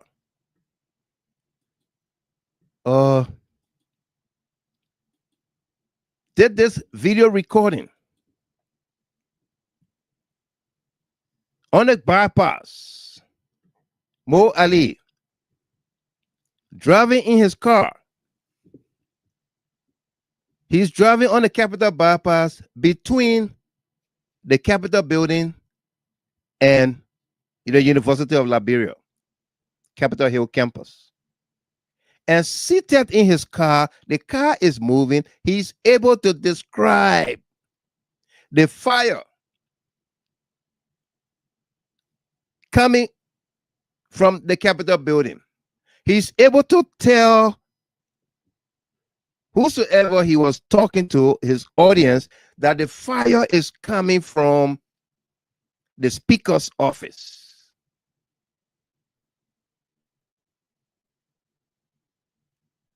Was Mo Ali called to say, how did you know that was the speaker office that was on fire?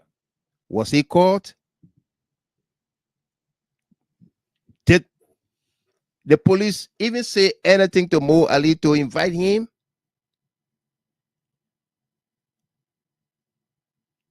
Representative Safoko made a statement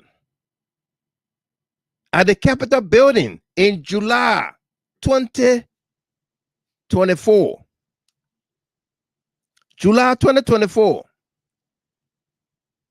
Angry with Speaker Kofa and the manner in which he was proceeding with certain functions or aspects in the chambers. Frank Safoko said, let me paraphrase him. Can't quote him directly. said he will burn the chambers. He will burn down the chambers. And we've heard lawmakers after another called the chambers their political theater, where they go at each other's throat without fear nor favor. Safoko on that video was invited by the police. Not once, not twice, not 3 times, not 4 times, many times, including this Gone Faithful Friday. Frank Safoko was invited based on that July 2024 video.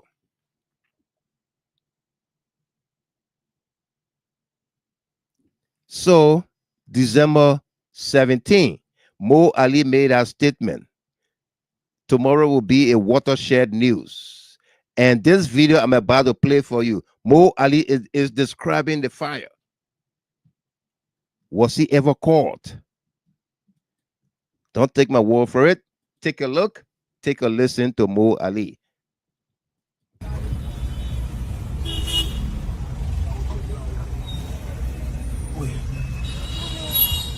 Yes, they're looking. Capitol building seems to be on fire, a certain portion of it. This is the speaker's wing, but I don't know the particular office. It's not close to the speaker office. This is the speaker's wing, but I don't know the particular office. It's not close to the speaker office. This is the speaker's wing, but I don't know the particular office. It's not close to the speaker office. The speaker's wing, but I don't know the particular office. It's not close to the speaker office. This is the speaker's wing, but I don't know the particular office. It's not close to the speaker office. This is the speaker's wing, but I don't know the particular office. It's not close to the speaker office. Okay. Philip Morris, 2 Wiles, Mary Doe.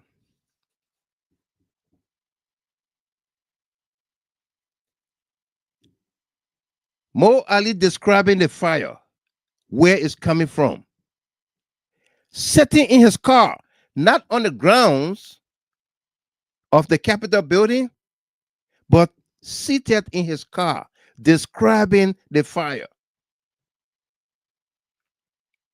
The Capitol building seems to be on fire, and this is the speaker's wing, the speaker's office.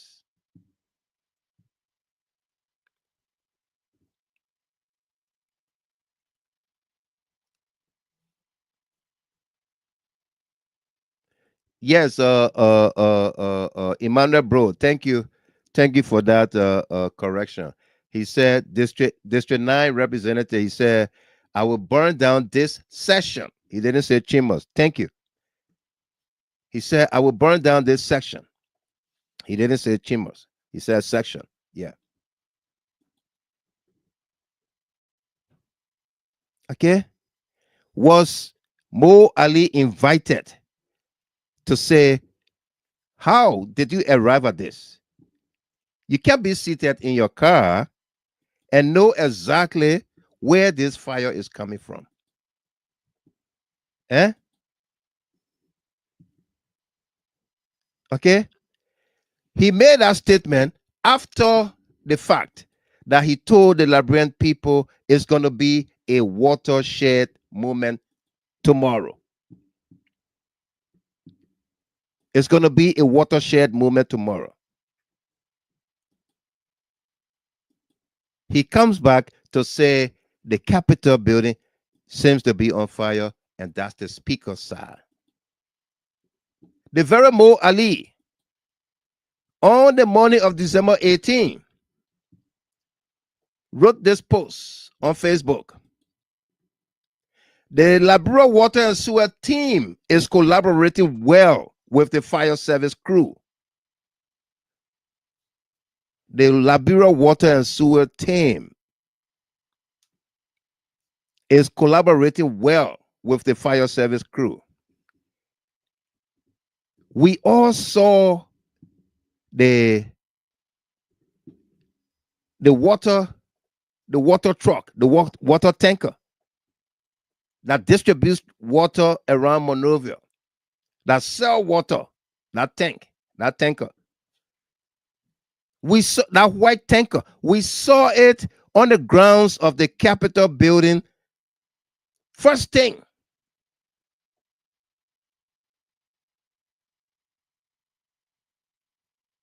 We saw the water truck there. After tomorrow will be a watershed news, we saw Mo Ali trended on December 18. The Liberia Water and Sewer Corporation team is collaborating well with the fire service crew.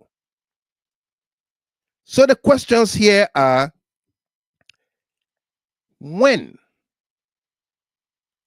was the water and service crew contacted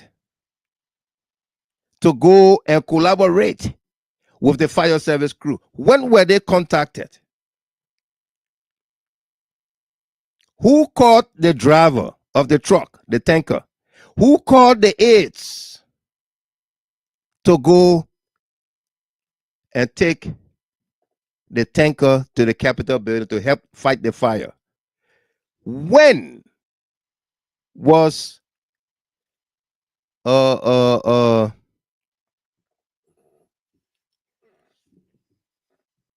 when was the water put in a truck?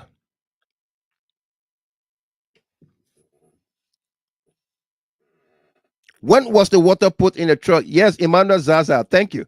He says Speaker Kofa was also lashed out for his post about Alamo, but others from the ruling establishment could not be invited. Speaker Kofa was invited for his Alamo post. The same Facebook that Mo Ali wrote on and was not invited. It's the same Facebook that Speaker Kofa wrote on, said Alamo, one word, Alamo, and he was invited to explain what he meant by Alamo. So when was the water truck ordered to go get water to go to the Capitol? Or they can keep water in the truck? Were they anticipating this fire and so they put water in the truck? That bring the you'll be on the standby. As not a call, you'll just run to the Capitol and go collaborate. Was Mo Ali invited? No. Was anybody from the water and sewer department, those that were on the truck, the driver, the aides, were they invited? No. We are laying out this case. We are digging deeper and periscoping what will be the defense playbook.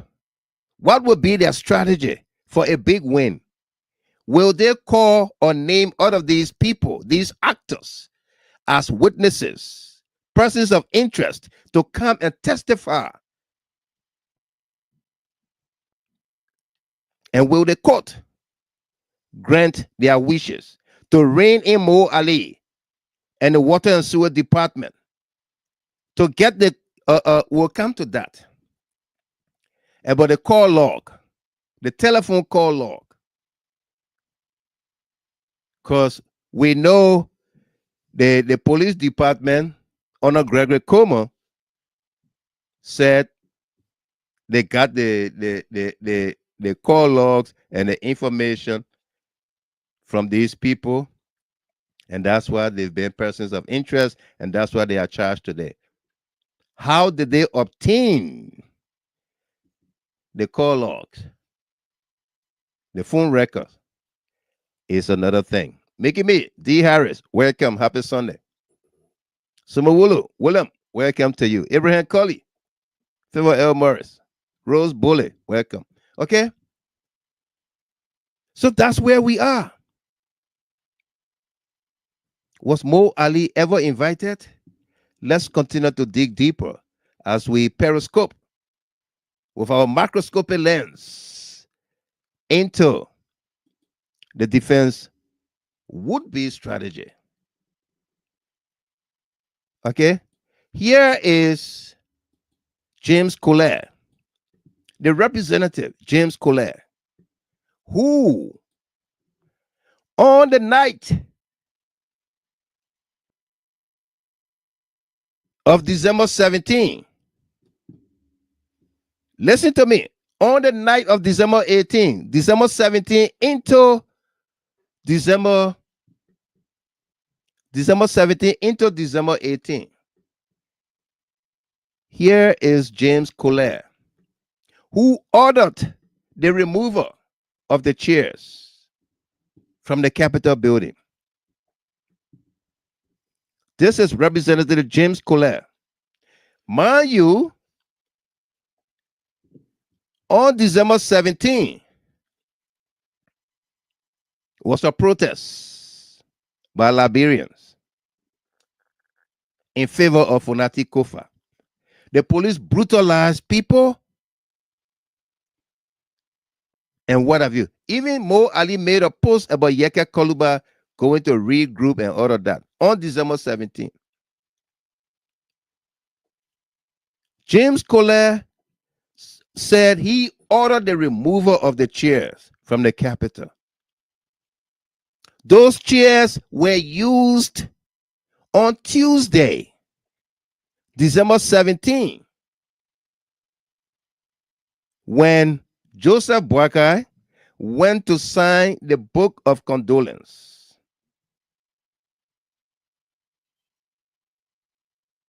Okay? Those chairs that you're going to hear Collier talk about in this video were used on Tuesday, December 17th, when Joseph Boakai went to sign the book of condolence. So when did James Collier order the removal of the chairs? Who were those people that removed the chairs? At what time of the day, night, were those chairs removed? Did the police invite Collier and those that removed the chairs to say, give us a timeline here? When were those chairs removed? Who removed those chairs? Where did you take them? How did you take them? Were they transported under the cover of darkness? Because after the burning of the Capitol, those chairs resurfaced at Monrovia City Hall, where the majority bloc began to hold their sessions. Don't take my word for it. Listen to James Collier. Says that this chair at the joint chamber, that person, they don't know the joint chamber. This chair are not being hosted at the joint chamber. And the first thing I want the public to understand is the historical analysis of these chairs. These are the chairs that were used by John Topa Moluba and Erwin Melvin Snow Jr. when they were speaker and deputy speaker respectively 2006. In 2006. These are historical chairs. So thereafter, when other speakers succeeded them, they stopped using these chairs. And these chairs were kept at the basement of the building. One might say in an aka or whatever nomenclature it gave to it. So when we took over, we felt that this was a historical chair. We needed to have reconditioned it to still be used by the speaker and the deputy speaker. It is against this by draft that these chairs were taken to Central Town.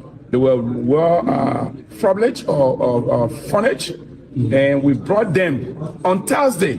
Thursday was the first day these chairs entered the joint chamber. So anyone who said this chair were in the joint chamber, Thursday or last week, no, Tuesday. This on Tuesday was the first day this chair were used in the joint chamber. So after Tuesday, I instructed the maintenance department to take it back to the lab, to the ACA, which is a library. The maintenance department to take it back to the lab. After Tuesday, I instructed the maintenance department to take it back to the lab, to the archive. After Tuesday, I instructed the maintenance department to take it back to the lab, to after Tuesday, I instructed the maintenance department to take it back to the lab, to the archive, which is a library. There's a place called LRS, Legislative Information Service, near another place there. Around there, these chairs are being kept. So anyone in the public thinking or insinuating that these chairs were kept in the joint chamber, I think they are joking. But let me say this, so you, the reporter, got to help us and clarify it. When we moved in the joint chamber newly, were these chairs in there? No, I'm asking you. When we moved in the joint chamber newly conduct session, were these chairs in there?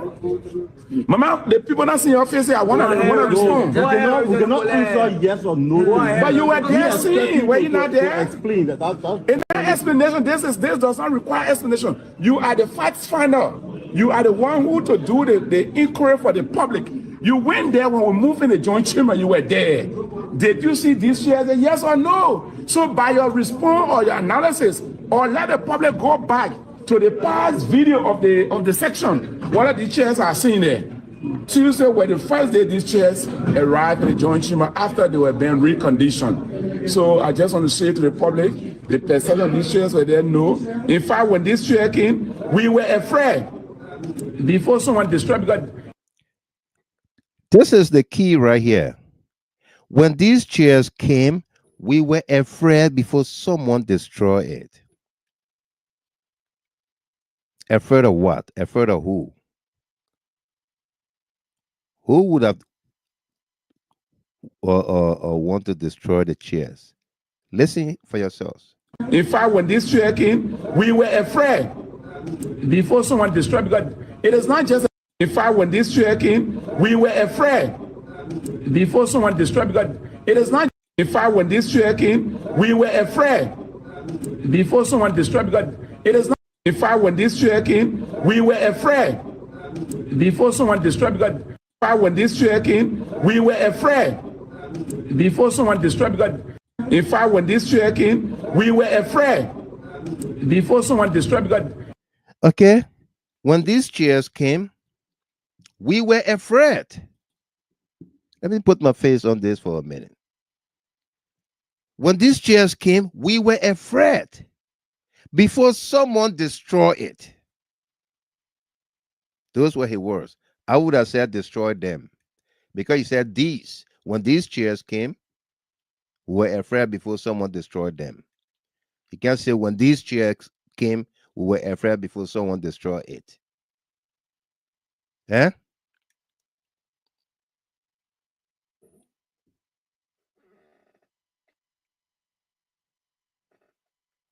Yeah. Why were the chairs removed? The chairs supposed to be used by a speaker, deputy speaker. You have police on the grounds of the Capitol protecting the building.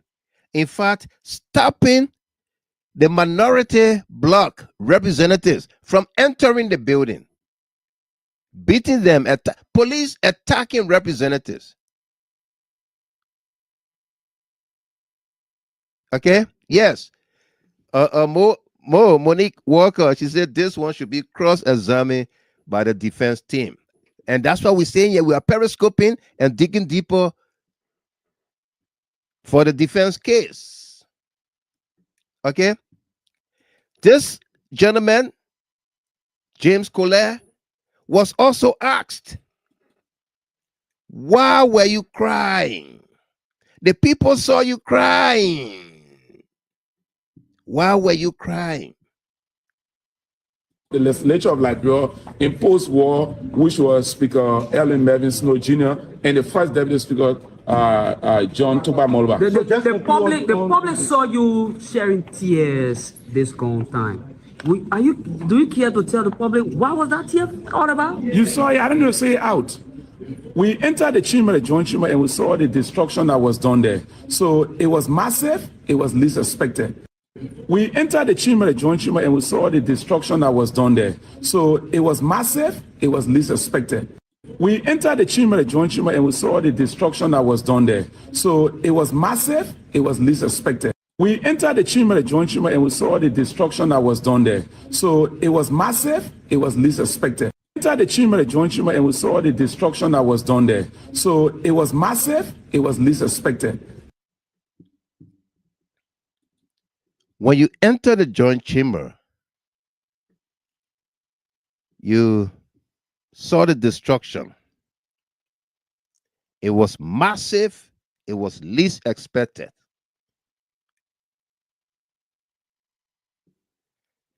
It was massive, it was least expected. What did you expect?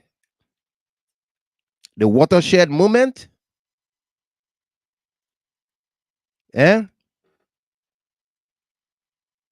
The watershed movement was supposed to be for small fire. If you add the two, tomorrow will be a watershed movement. The LWSC is collaborating with fire service. We removed the chairs because we didn't want somebody to destroy them. I cried because the destruction was massive. We least expected it. What did you expect?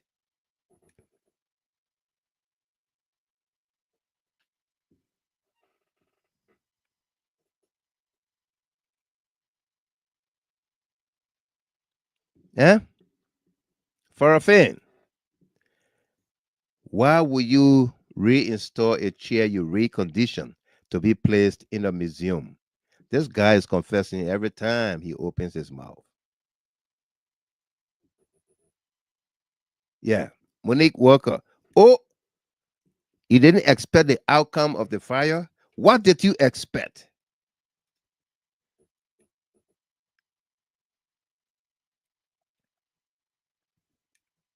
Huh? Did the Liberia National Police, NSA, did they call this guy in to say, hey, nobody is above the law, but your statements are troubling. You remove the chairs before somebody destroyed them. You cry because the damage, the destruction was massive. You least expected it.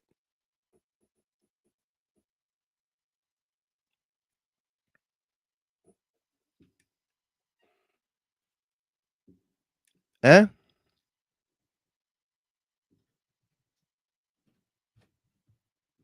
Are we getting there? Are we there? Okay. That's James Colette.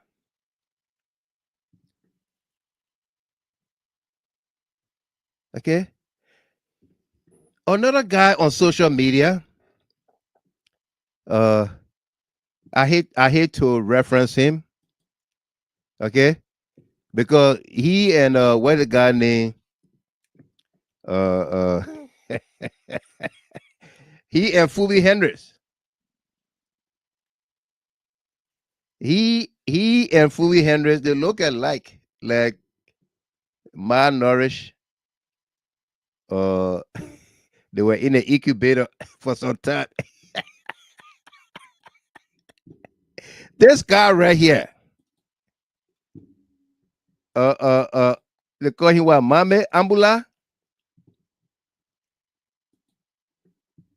Eh? This guy right here. Mambe Ambula.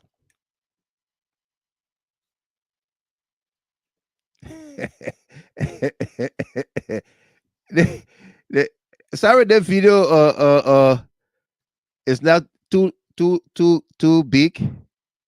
All right. Yeah, he and Phoebe Henry, they look like they were malnourished or they were in the incubator for some time.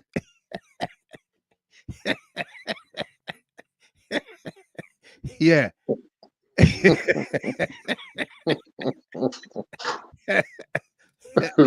Yeah. All right. Malnourished. Yeah, malnourished. Or they were in the incubator and then something happened in their growth and development. So they lack something. Yeah. Listen to this guy talk about Funati Kofa taking the government to court. Okay?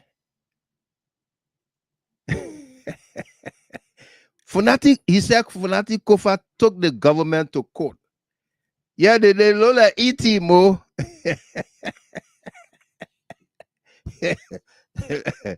He said Funati Kofa took the government to court. Did Funati Kofa take the government to court? Or he took his colleagues? Eh? Let me not waste too much time on this. Listen to this.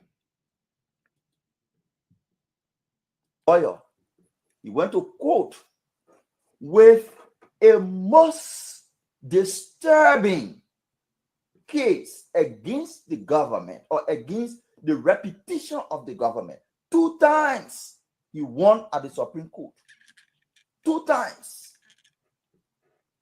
If the government wanted to just use the court disturbing case against the government or against the reputation of the government, 2 times. Most disturbing case against the government or against the reputation of the government. 2 times. The most disturbing case against the government or against the reputation of the government. 2 times. Did okay. Did Funati Kofa take the government to court? Eh? Did Funati take the government to court?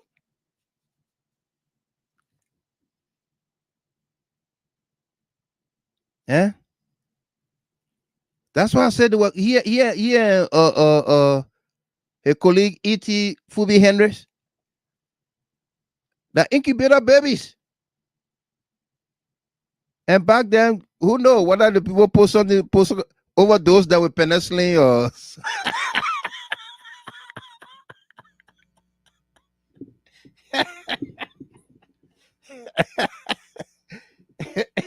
eh?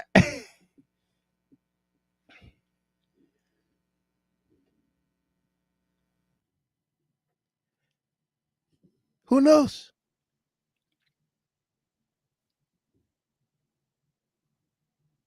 Did Funati take the government to court? Or he took his colleagues to court? And the government decided to intervene, to interfere.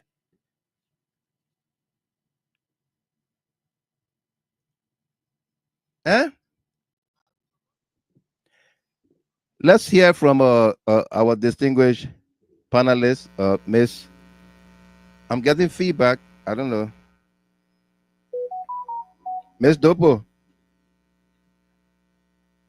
Hello? Oh, hold on.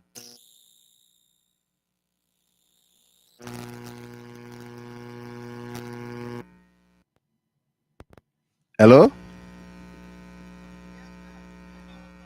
Yeah, hold on.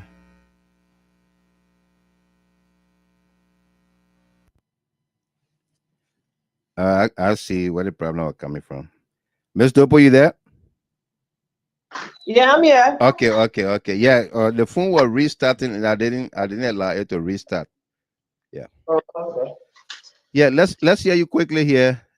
Yeah, quickly to what you were saying. I mean, the whole thing from the beginning is just so political, fishy, everything. I mean, all the words you can think about. Right. They started this thing.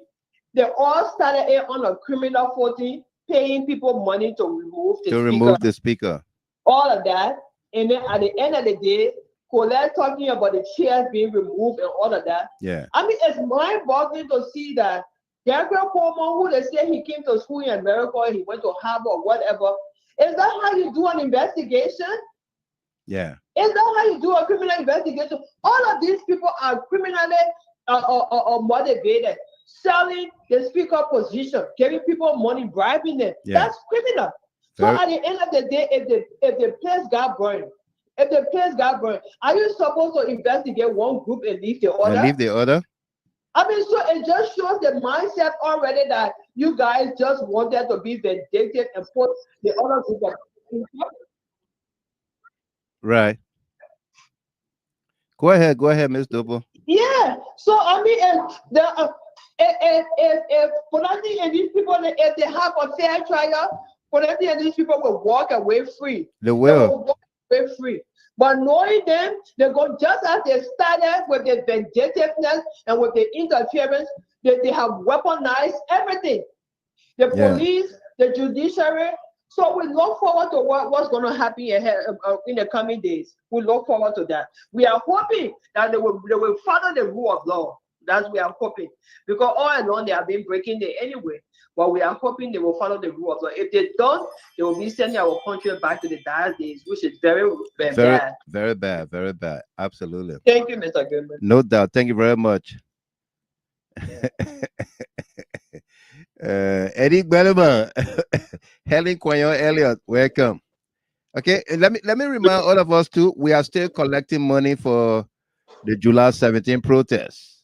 And if you send 1 second, AB, if you're sending a cash app, please don't put in the memo section or the form. Don't put for food or for wedding. Put there for July 17, please. Okay, just put there July 17 or put STAND. Okay, so please, we are still raising money. You can find the GoFundMe link on our page, and if you want to send a cash app, you can send to the $ Palletto, PALLEHTOE. Okay, yeah, AB, let me give you a couple secs here, and then we'll go to our next video. Right. You know, I've been listening to, like you stated, we are periscoping. Yeah. Using all of the lenses to see what happened with it, what got obstructed. Right. You know, the fact of the matter is that, my brother, the origin of this whole thing, when people got a premeditated mind on anything, yeah, investigators needs to look at that, the origin of what culminated into the fire burning. Musa Bility stated, even before Kofa got elected as speaker, Joseph Boakai cited him and asking that Kofa should forget about the speakership. He wanted the speakership. Bility stated that. And then Kofa told him, he said, well, Mr. President, with all due respect, I got the numbers and we will go to the election. So it literally, the Baka administration started on the 14th that, hey, look, what come rain or shine, we must get the speakership. Yeah. Because if you had audacity, a separate branch of government, even call a legislator telling him we want the speakership, meaning to say they will go beyond and above to do anything to get our speakership. That's one thing they need to look at. Absolutely. Second, But where his name, Richard Kuhn said it. Yes. He confirmed that. He's confirmed it. So I mean, it just confirmed what Representative Bility stated. That's one of the origin of the whole problem. And secondly, on the very Friday, who in a rational mind, you have currently you have 4 lawmakers in jail. Yeah.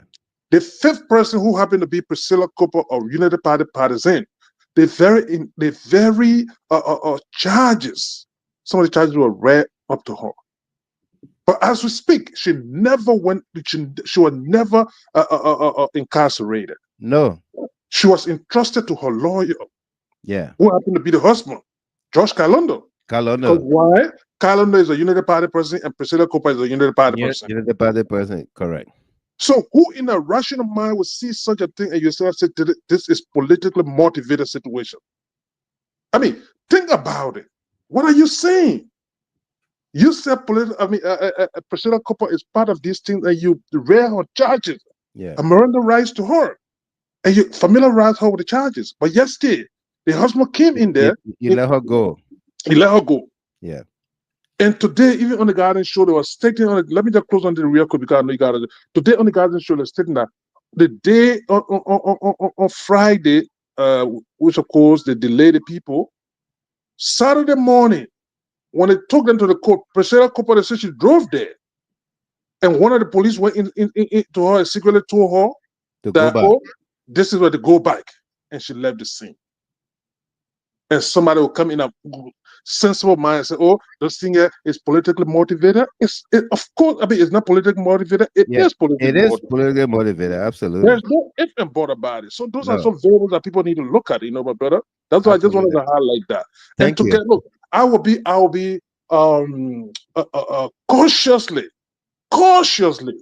optimistic about anything that will have to emanate from the courts.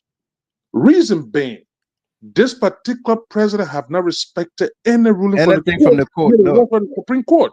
No. So where my optimism should lie now? So my brother, again, let me just let you to deliberate for them. Thank you very much. So folks, welcome. If you just joined us here, we are periscoping and digging deeper into the defense case and what needs to be done for a big, decisive win. This video I'm about to play for you was done December 17 by the Spoon TV network. Representative Samuel Koga, now Senator for Nima County, granted a live interview with the Spoon TV that night, December 17, into the 18th. And we have a number of questions. Where was Representative Koga the night of December 17 when he granted Spoon TV interview in his car? That interview was done in his car. Where was he? The Spoon TV show started at 4 p.m. Eastern or 9 p.m. local time in Liberia. Koga appeared on the show as per the video timeline at 2 hours 32 minutes, sorry. So 2.5 hours into the show. So 2.5 hours into the show, Liberian time is around 11:30 to 12 o'clock. And began speaking at 2 hours 38 minutes. That would be the same thing, 11:30 p.m. Liberia time. Was Representative Koga in his yard conducting the interview in his car or at RLJ hotel? These questions need answer. They beg for answers. When did Koga, leave the Capitol building that night? When did he leave? When did James Collier leave the Capitol building after instructing to remove the chairs? When did they leave? Who was the last person or representative that was seen at the Capitol the night of December 17? Were there any police at the Capitol that night? Were there any representatives that night at the Capitol? Who was the last person that left the Capitol building? 6, were there any police or joint security officers stationed at the Capitol the night of the incident? Do we have a 24-hour security presence at the Capitol, as in the case of the executive mansion? Do we have 24-hour security at the Capitol building? Koga said on the video he needs to go, quote, to go to sleep. Did he drive home to RLJ or went in his office to sleep? Where did Koga sleep the night of the fire? Where did he sleep? Can Representative Samuel Koga give a full accounting of his activities, including alibis, during the night of the incident? 9, can the Liberia National Police or investigator request his phone call logs and data to indicate his location during the night of the incident? Were the contractors who removed the screws of the seats on the joint chambers still working that night? Do you remember, folks, before we continue the reading of the questions, do you remember, Forever Young Bullet, Jackson McGill. Mende Blessing. Do you remember one time the majority bloc went to go for their section in that very plenary in that very joint chambers, and then all the chairs were unscrewed? You remember that? Abi, just answer me yes or no. You remember that? Yes. Okay. So we later found out that the renovation work was going on at night. Okay, the renovation work was going on at night, and so people came into work at night. Were the people working that night? That's the question. If they were working, where were they working? 11. Why don't the investigation begin with all the security personnel who were assigned at the Capitol the night before anyone else? Did we see the police investigating those assigned at the Capitol?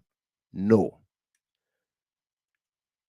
Did the Liberia National Fire Service test the fire remains for any substance that may have caused the fire, or just by our sight and witch hunt?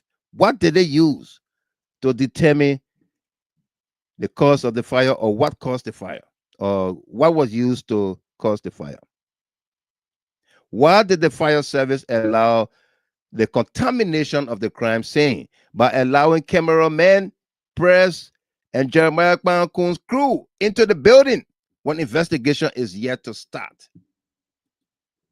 We saw, Solo Senior, Arthur, we saw that when Jeremiah Kwan got there, they started walking through the building. In fact, we saw journalists walking up and down the building, people running in and out of the building. Who were those people who were running in and out?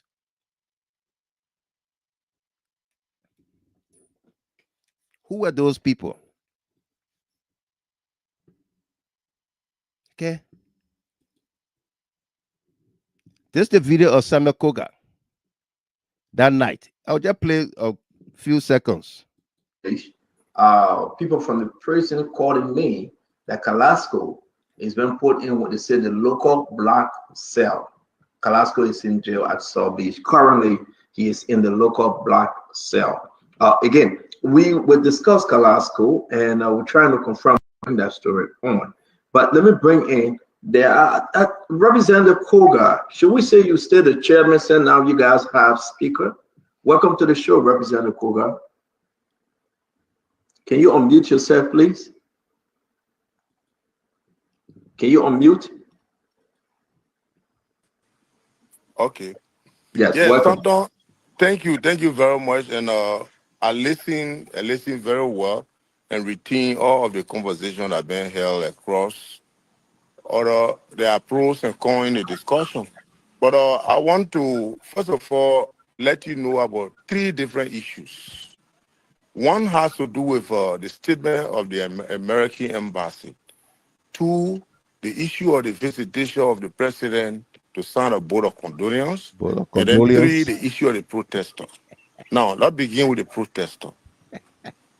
What part of the war that a person that is to sign the vote of condolence?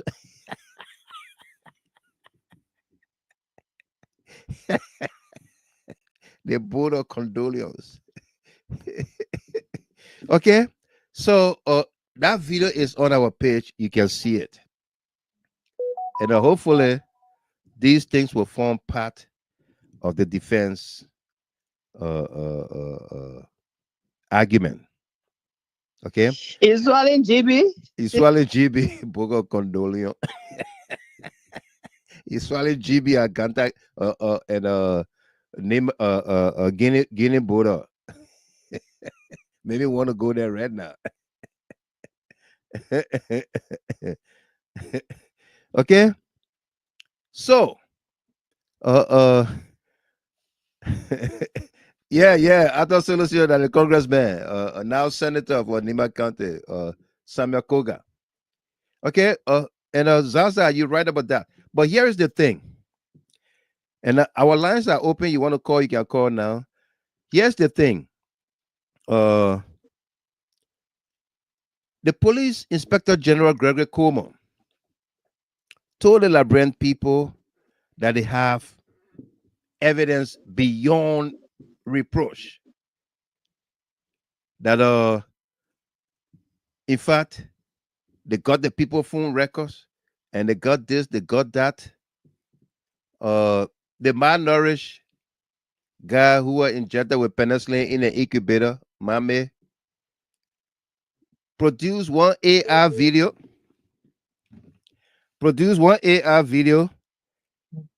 And said that Funati Kofa was talking with Abu Bana Kamara while Funati was at JMB house.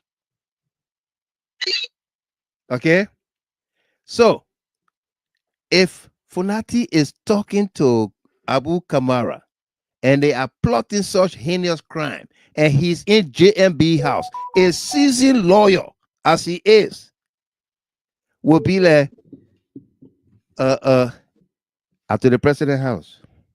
Yeah. Oh, my man, what you like calling that man president? That man, I know president. But man, that the man. The man that the president. What, so what you're planning to do? That in Joseph Parker house. Yeah. Funati Kofa. I have never seen a stupid crew man like that. Yeah. He would have been the stupidest crew man ever. Yeah. To sit in Joseph Parker house and say he plotting against the Liberian people. Yeah. Okay. So the question here for the IG, Gregory Cuomo, how did he obtain the phone records? Did he go to court to get a search and seizure order from the court? Because the court that was subpoena such. The court got a subpoena that you don't just wake up and go to the phone company and say, give me market, give me record. A privacy invasion there. You can't do A it. privacy invasion. So where did Gregory Kobo get that information from? From AR? For the malnourished boy? Incubator? Overstayed in the incubator? To come and do that Tabata? That's the question. Okay. Yeah. Gandhi Wilson, welcome. Let's go. Go ahead. Just before you take a call off me, my brother. Yeah. The issue here is that even in the United States, you remember when the January 7th thing happened here at the Capitol. At the Capitol. Yeah. The police, the Capitol Police that January were 6th. January 6th, rather. Yeah. The Capitol Police, you saw them giving testimonies. You saw them being called in for questioning. Everything was unfolded right on camera. We all saw it, but yet and still they had to go through. They were cited. There is no instant, any record to show that the security apparatus that were responsible for the Capitol building that day or night have ever appeared anywhere for questioning. And those are things that, trust me, the defense will request those things. Yep. Even the police officers that were on duty that assigned, unless they said nobody was assigned that night. That's the only thing. But if they were there, their phone records will be subpoenaed by the court. They will request those things. So these guys just think that except wherein they decide to strong arm the judicial branch to go their way. Yeah. But otherwise, the facts will have to be made glaring. So they just think that this is the small thing they're playing with here. That's why I just wanted to add it, my brother. Thank you very much.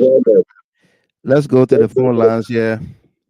And begin with Musa Brown from New Jersey. Brown, welcome. Hey, Mr. Gilman, how you doing? I'm awesome, my friend. Welcome. Yeah. Just for me to laugh small, Mr. Gilman, you know, when you said the man said I least expect the destruction that went on. I think you were expecting a small destruction, fire. not Yeah, a big one. you were expecting small fire, not big fire. Yeah, but Mr. Gilman, you know, just to make my own contribution. You see, Mr. Gilman, literally investigation, criminal investigation of such magnitude. Right. People that the Gregor Coleman, they are not treated. Gregor Coleman are under special instruction, Mr. Gilman. Mr. Gilman, you remember when they appointed Gregor Coleman as police director? I told you that there was going to be a killing spree in Liberia. I told you that on the show. Right. You did. Mr. Gilman, these guys, this boy came to the policing through SOD.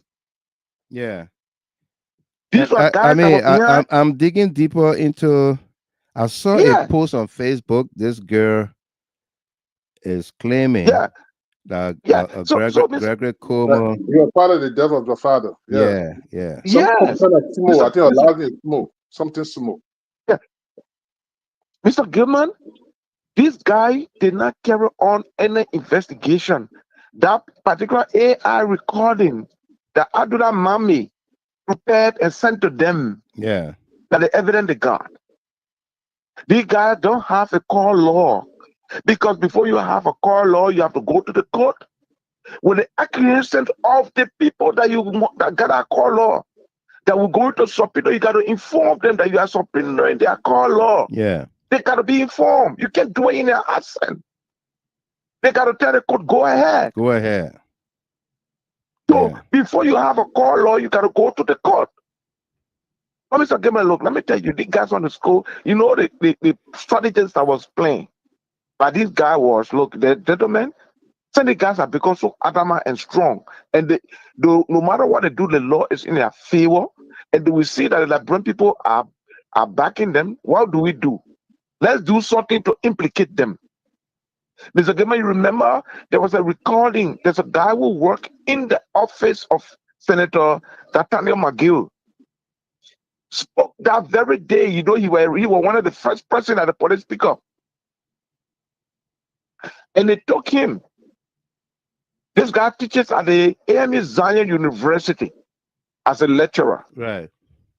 The man went to print out his work.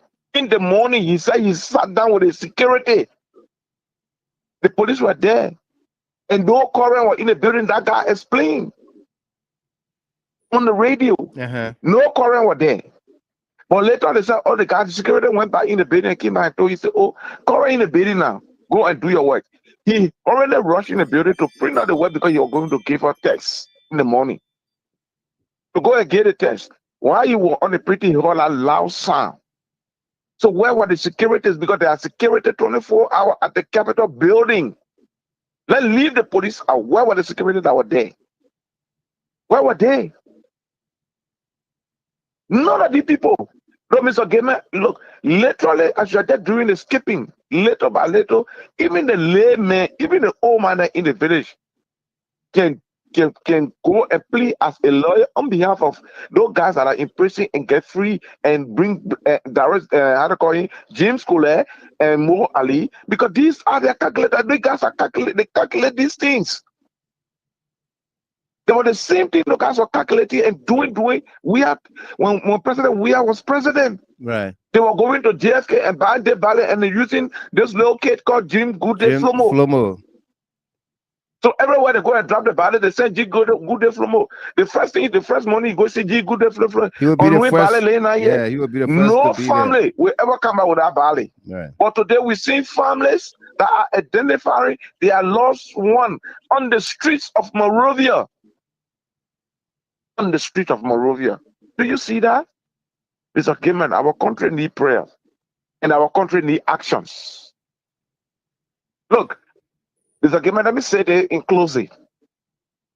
When Jesus went to the tomb of Lazarus, Jesus was stood up and said, Lazarus, come out.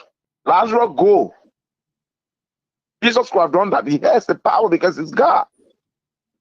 But anything that you can do for yourself, God will not do it for you. Nobody will lie to you. When Jesus reached there, he knew the people should have taken part. They should have used their hand to take action. He said, you remove the stone.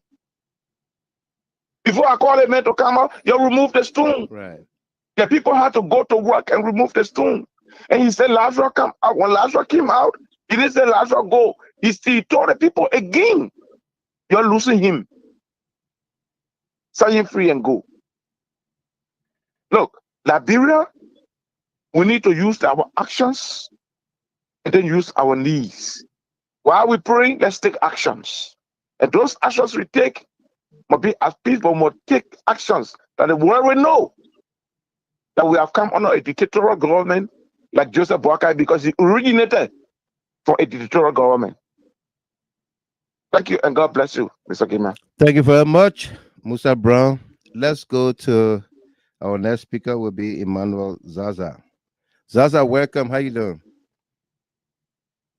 Thank you, Mr. Gilman. Good evening and good evening to everyone. Mr. Gilman, in Liberia, can you hear me? Yeah. Okay, thank you.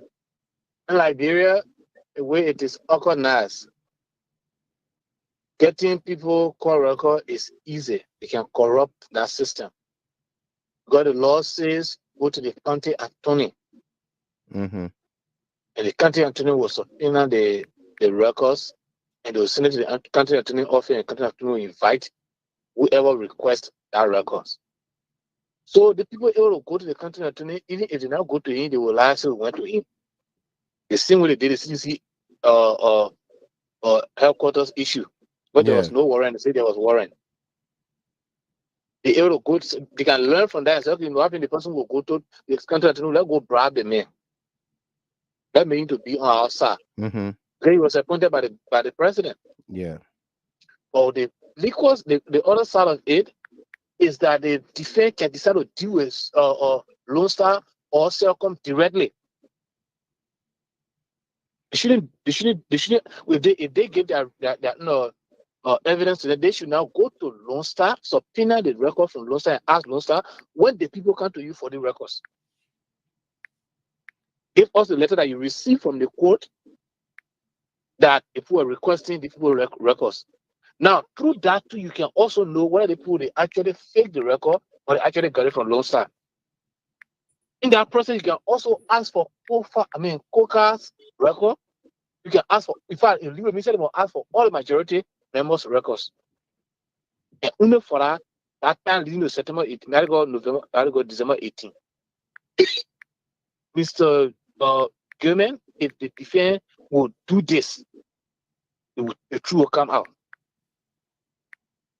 Listen, this is it. When people are having a session in our particular joint chamber, they have the keys. I got a video on Koluba's page. I'll find and share with you. On the 17th, they were denied. The minority members were being checked. Yeah. Before they go in. The police took over that entire building. The police took over that building. Even that night, they said the police heard that people were coming around, so they took over the entire building. I'll look for the video I share with you, spoon video. Midnight. Yeah. On the 17th.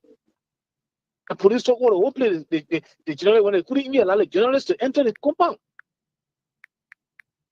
So there are many ways they can do it. As for all those who were assigned at that place that night, and they take their records. According to the police IG, if you listen to a press conference on the day he fell out on Friday, according to his own statement that the police got involved with the Capitol building on the 11th of November. Right. Go to that clip, Mr. Right. Gamer, and listen to him. Right. He said on the 11th, the police got involved. So from November 11th throughout to December 18th, the police were in control of the Capitol building. Yeah, because the illegal removal began in October. Yeah. Yeah. But according to them, on November 10th, So they attempted burning the building. We are getting breaking news out of Monrovia tonight. The central bank of Liberia is now being involved in the bond, in the bond thing. The bank is just issued a directive concerning issuance of companies issuing bonds sufficient to cover assets. Okay, midnight, the central bank, Honor Joseph Boaka's nephew, Samoa, just issued this, and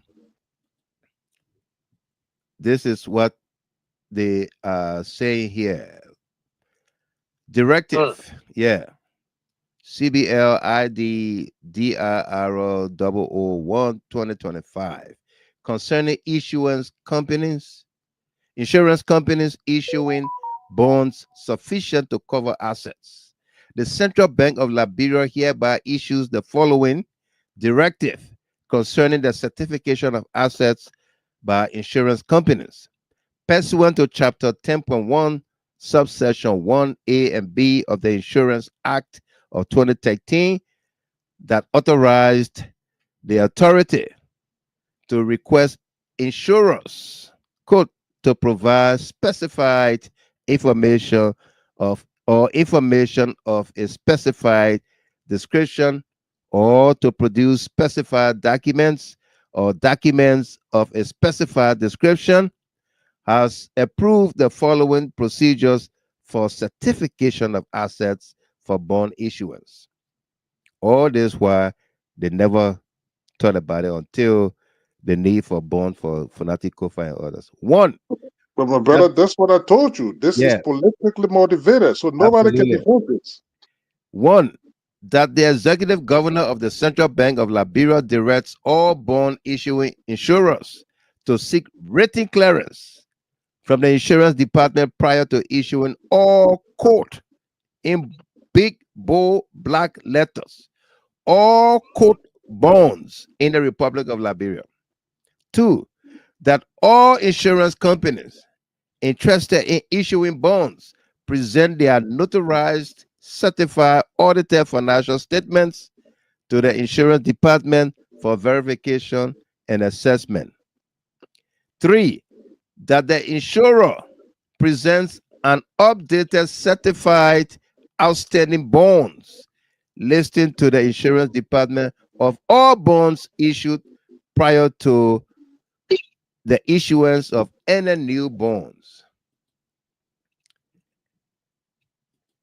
And four, having met requirements 1 to 3, CBL can now issue the certification of assets considering the cumulative total bonds issued to the qualified insurer. This directive takes immediate effect upon issuance and shall remain in force until otherwise advised by the authority. Issued this 16th day of May 2025. They backdated it. It's a lie. That's a lie. It's a blatant lie. Mr. Gaiman? Yes, Zaza, finish up your thought. It's true that it's backdated because I'm on the CBL website and nothing of such is there. So if you issue email, it should be. It should have been there. On Yeah. our website. Yeah. It's not there. It's not there. As to when I'm there, it's not there. So if they put it up and even backdated, I'm looking at it right now. The last. Yeah, go ahead. The last one that is being issued was issued 3 days ago. The last they ever posted. Yeah. That they posted anything on that page was 3 days ago, and that was about the marketing. Zaza, please take a screenshot of that thing real quick. Yeah, take a screenshot. Okay. Yeah. Look at that. So CBL Liberia market buying and selling rate 3 days ago. That was issued on May 19th through June 4th. So wow. So May 25th and not May 16th, not there. No. The last one I'll issue. Wow. So I'll send it to your messenger. So you see Okay, it. all right, thank you. I mean, Wow. not messenger, WhatsApp. Yeah, okay. Wow. Our lines are open, folks. You want to participate? We got a few more minutes on here. Usually we do 2.5 hours this time, but we're going to the 3 hour mark. So Yeah. yeah. You know that Sunday night now, so I go. Yeah, we gotta go. All right, our lines are open. Call us here 313-957-9702. WhatsApp and direct. All right. While we await your calls, again, let's remind all of us we are still fundraising for the July 17th rally in Monrovia. And please, whatever you can, please do. Let's support this water cause. We see what our country is going through. And I'm reading comments from Linda Morris. She said, please tell President Weah not to go to the court tomorrow. Please. They are looking for President Weah. For what now? Listen, you know, my brother, here's the thing. Couple of things could happen. These people, the judge of that particular magistrate court going tomorrow, that judge has he has the right in his capacity. He could even release these people on personal reconnaissance without even waiting for a bill. He can do that. But because he has been muscled, the legislative branch have been muscled to the point. That's why they are employing all those kind of strategies. Yeah. Because from my understanding, even the day on Friday, the reason why they were delayed on the 5 o'clock to 5 o'clock is because the judge was not willing to accept their fact that he was going to send the people to jail that day, but rather he was going to be willing to accept a bond that day. Yeah. So that was Craig Coleman and waited until 5 o'clock when the court closed. They said because the judge was not cooperating with them. So you see, those are the kind of things. And trust me, I know that on the back of that, just say, "Oh, the people," because those are people. If you can release Priscilla Cooper on personal reconnaissance, yeah, what's wrong with the other people? What's wrong with them? Yeah. What's wrong with them? Okay, and then they are representatives of the people. They are they are active lawmakers. Yes. So whether you have bond or no bond, they can be released on their own. Yeah, this is available offense. This is available offense. But the people are presumed innocent until proven guilty. But in this case, they are guilty until proven innocent. Yes, Zaza. No, I just wanted you to check your. Yeah, I saw everything coming. Okay, thank you. You work. I saw everything coming. So those are the press releases. You can look at it, this and everything. Okay, good. Yeah. All right. So we got more to dig into the coming days and weeks into this story. But you've heard us periscoping, digging deeper into the defense case, possible witnesses for a big win. Let me welcome my young auntie, Mommy Weeks Yoko from Minnesota. Welcome there, Auntie Mommy. Good to see you here tonight. And Jonathan Bernard, welcome to you as well. Jeremiah James, back to 1960 now. Paula Orita Reto. Okay. We are still raising money for July 17th. Please do all you can to support the initiative, support the cause. Okay. We play one song here from the beginning called Arise by Etana, or Etana, Etana. We're going to find time to play that song for you here tonight, right now, again, to send us home. Beautiful, beautiful song talking about faith. You know, faith caused broken wings to fly. And we believe that Fonati Kofa and others will walk. They will fly. They will get out of jail. not on broadcast terms and conditions.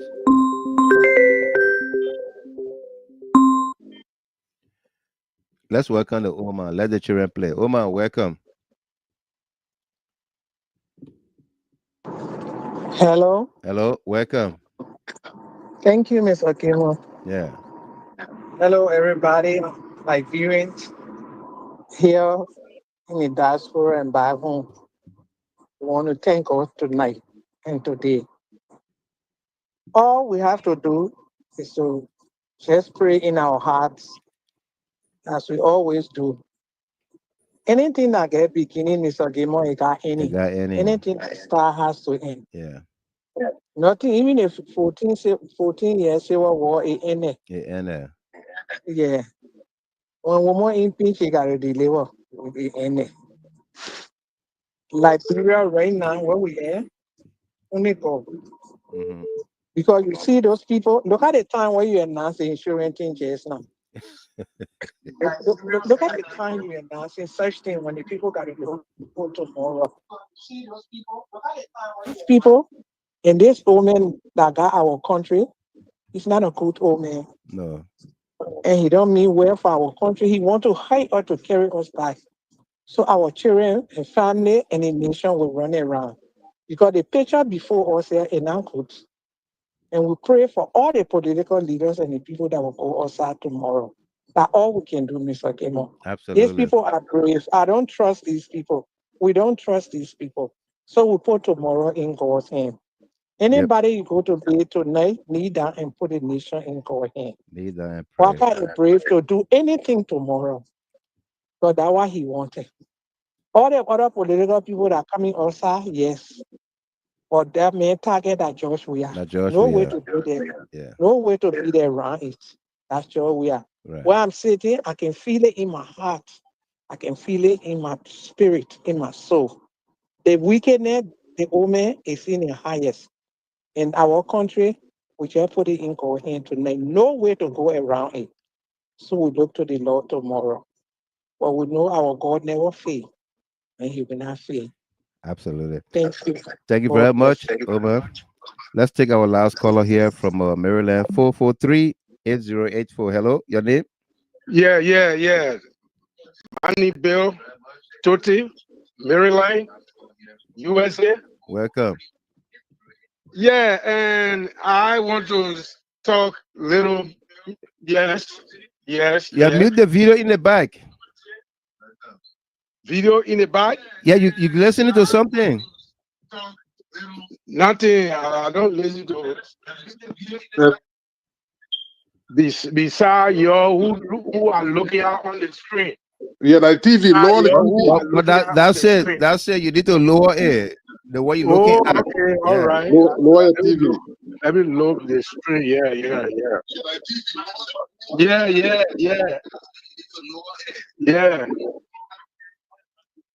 Okay. Yeah, you good now. Okay. Is that okay? Yeah, go ahead. Good. Yeah. Oh, okay. And my people are giving you greeting, and Mr. Gabriel, even those are witnessing your, TV group or something, But just while we talking Liberia, my brother.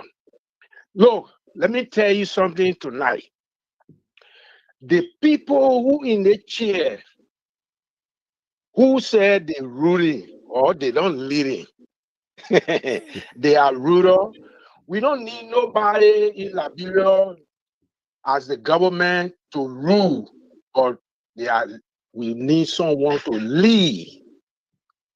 Do you understand? Right. These people who in the chair, and then they stay there, the same people who stayed in power 12 years.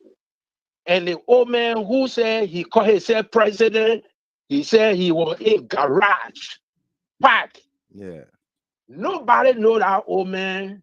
No Liberia president can show a finger and say, oh, that guy was popular, he was this, that, and I mean, he become vice president, and then he got to do something. Nobody. I work with LPMC in Freeport in a warehouse where they grind the cocoa and the coffee.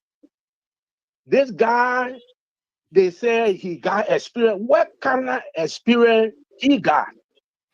They said, well, the agriculture man, we agriculture.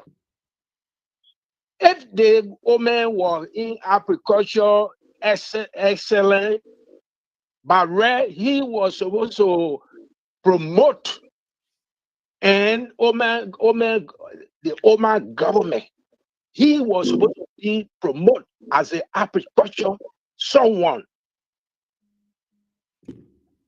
My ear listen, the machine, what are people giving or whosoever the government, Johnny Selly government buy machine or Chinese people, where the machine they say the crowd grow only today.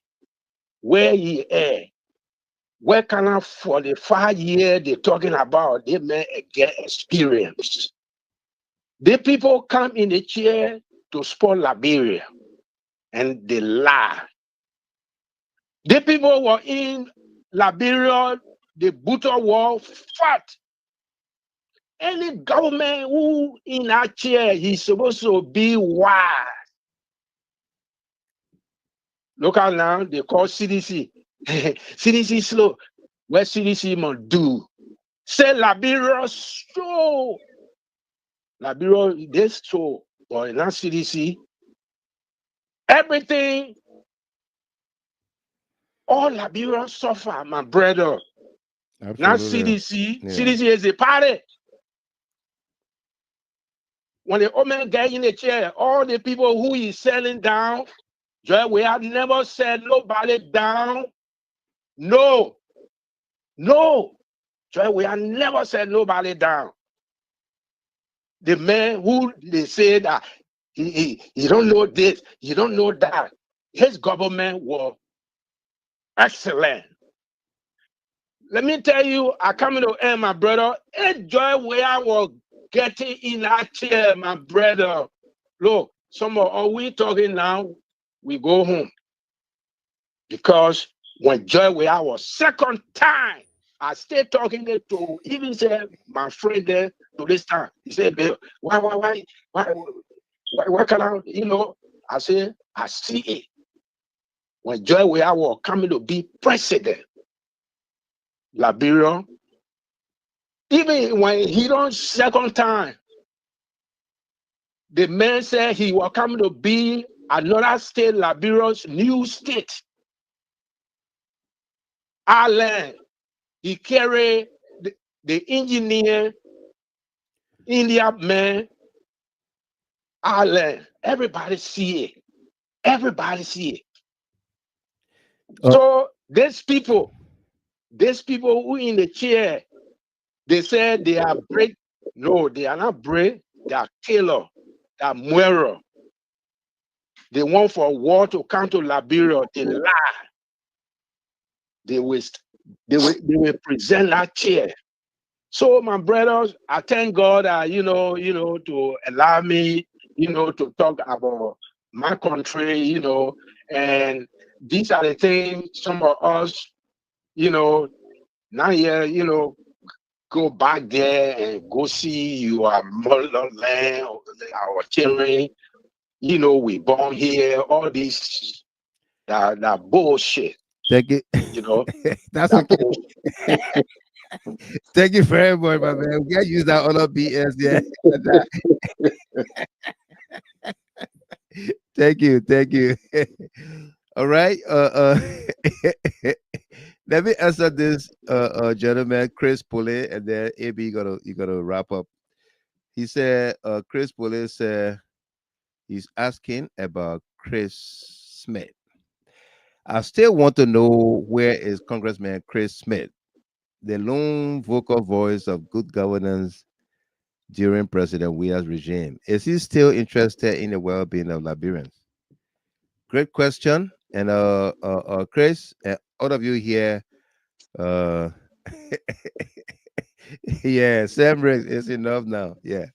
All of you here that are concerned about Chris Smith, uh, this network and the Concerned Liberian Network will begin to phone bank Chris Smith and his colleagues on the Tom Lantos Human Rights Committee, as well as the African Committee on Africa. Chris Smith leads that committee as well. Yeah, that is up. That is up. The Yeah, the subcommittee. subcommittee on Africa. So we will begin to call his offices and tell him, all right, our sources in DC told us to do that. So we'll begin to do that. Okay. We just need to draw attention to our plight and the Liberian people's plight. Okay. But thanks much, Chris Pole. Thank you. Yeah, AB. Yeah, my brother. That's great. Great. And I'm gonna say thanks to the callers, and it was great. It was a great show. You know, my brother, one thing we're forgetting. This is similar thing that this guy Steve Zago got dismissed for. Because Boakai and their goal was for Steve Zago as immigration commissioner to arrest Tue At the airport because yes, to humiliate him. But because Steve Zago never did that, today he's all a job in the Boakai government. Yeah. Boakai is so unforgiving. As long as you're not dancing to his tune, that's an evil mindset. This. Right. As long as you're not dancing to his tune, yeah, he removes you. That's why Steve Zago is on a job today. So the fact that this lit a few minutes to the Kofa and the others appearing in court. That's the reason why you see this publication for backdating a publication for bond. Yeah. They're strangulating the bond company in that place just so that they will not issue. They're literally strong arming them. Mm-hmm. So I will not get a bomb. Recently, they did it in the case of how do you call it? Who was in court? In fact, he had to get some kind of surety bond or something. They did it in recent time. Yeah. To the point that they have to escalate. I mean, how do you call it? To the bond value way high. Increase it. Yeah. Yes. And so this is the case again. These are all despotic tendency. When you have a dictatorial mindset. He said, I will strong arm everybody. I want to bring them down to their knees. Right. They must dance to my tune. But brother, for crying out loud, what part of the war you see a party that don't have majority in the House, but they say they want to get a speakership, especially in a democratic setting. In the United States, yeah, the Republican will get a speakership when they get majority in the House. So is the case with the Democrats. Democrats will get it when they get it. United Party had 11 members elected in that House, my brother, but yesterday they wanted the speakership. How do you reconcile that? CDC had a speakership during George Weah time because they had overwhelming CDC elected as members. That's the reason. It was not because of a compromise, that kind of bogus thing that Richard Kuhn, criminal pass around talk about, you know, because we get a presidency, so we're supposed to get a speakership. That's a custom. It's not customary. No, it's not. It's not. But this is the kind of government you got in Liberia today. And trust me, these people, they would not stop. They would not stop. Anything that would bring the country down to its knees, they would do it. They will. It's frustrating, my brother. And it's a good thing that the political leaders in our country have started to consolidate. They have started to how to call it? Collaborate. It's important. Because this, it's a pity that the younger generation that in the bandwagon of Boakai draconian behaviors, they forget that there is a tomorrow. Yep. They are really forgetting it. They have refused for history to guide them. Where is Genghis Khan today? The likes of Wilfred Clark, all of these people. What became of their end days? You think people are going to forget this behavior? Yeah. By the time when they come to buy, say, oh, let's just forget it in the past. No, it's not going to be in the past. No, it's not going to because this is what you are doing. Right. This is what you're doing to people. This is a former speaker of the House of Representatives. He did not commit any crime. No. Heinous crime that is not bailable. A crime like charging is bailable crime. He could be released on personal reconnaissance if you have respect for him. How do you explain Priscilla Kopa is free woman today home, laying out in her jacuzzi for same crimes that you're holding the other people in court for? How do you explain it? What sort of politics is that? Yeah. Thank you, my brother. It's a great show. I know we'll delve into this tomorrow. Absolutely. We'll continue to highlight these things. So people need to be fully cognizant of it. If Liberians are not angry, this is a time to get angry. You're not going to be destructively angry, but you're going to be angry to understand that you have been bamboozled. Your rights have been infringed upon. This is a creeping dictatorship that Liberia is facing here today. So there's not democracy here. Thank you very much. Thank you, Brother Connor, AB Connor there, one of our senior analyst, making the case here. Okay. Listen, again, folks, thanks for being here this evening. We're going to continue our conversation at our subsequent broadcast beginning tomorrow, Monday, the 9th. Okay. Let's continue to preach peace. And we encourage everybody. We encourage everybody to, if you can make it, to go to the Temple of Justice tomorrow. Be peaceful. Okay? We are getting reports that the police is preparing the hot water tank and tear gas and what have you. Okay? The police cannot outnumber the Liberian people. Okay? It's not possible. They cannot outnumber the Liberian people. We don't have more than 3,000 or 3,500 police or joint security. We don't. Okay? And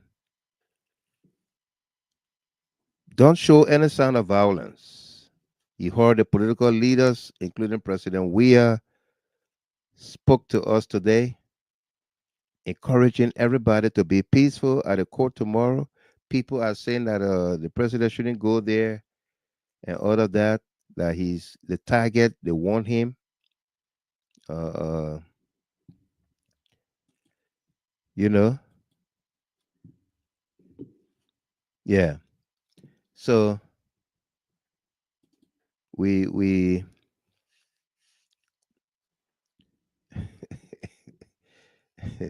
yeah.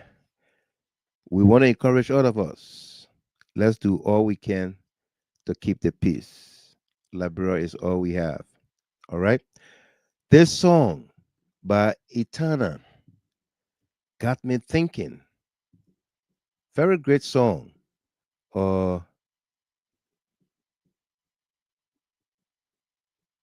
call the song Arise. I was born strong. I was made for this. See, I met so many hard times when I thought I couldn't make it. See, I had my trials when my pillows dried my tears, my eyes. Then the morning came and my wings took flight. All because of a little thing called faith. Faith will make us to higher heights. Let's keep faith. Let's keep hope alive.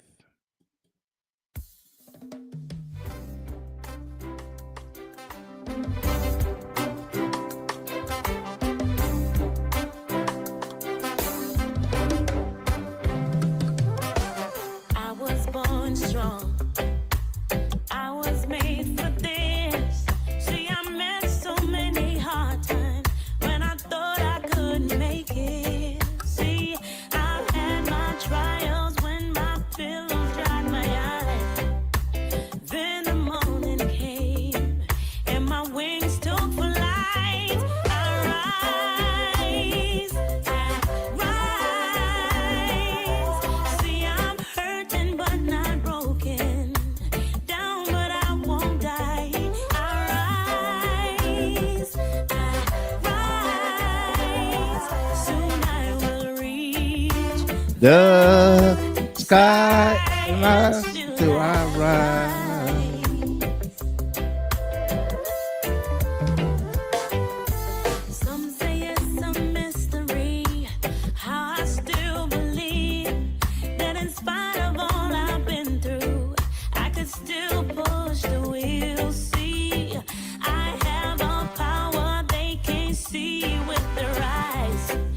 It's a little thing called faith. This broken wing fly. Rise. Though I'm hurting but not broken. Down but I won't die. I rise. Rise. We'll reach the sky and still I rise.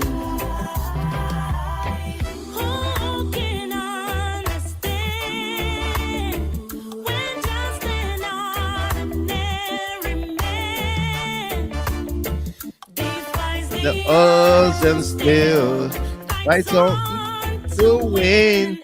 Can take it. I can make it.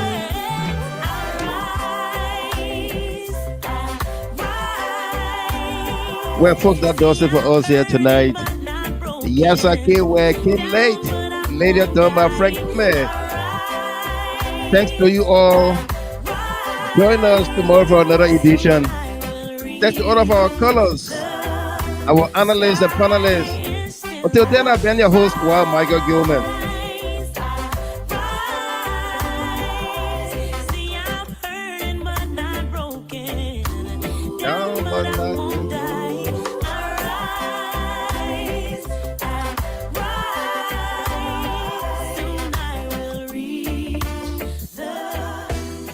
Miss Ade, call me.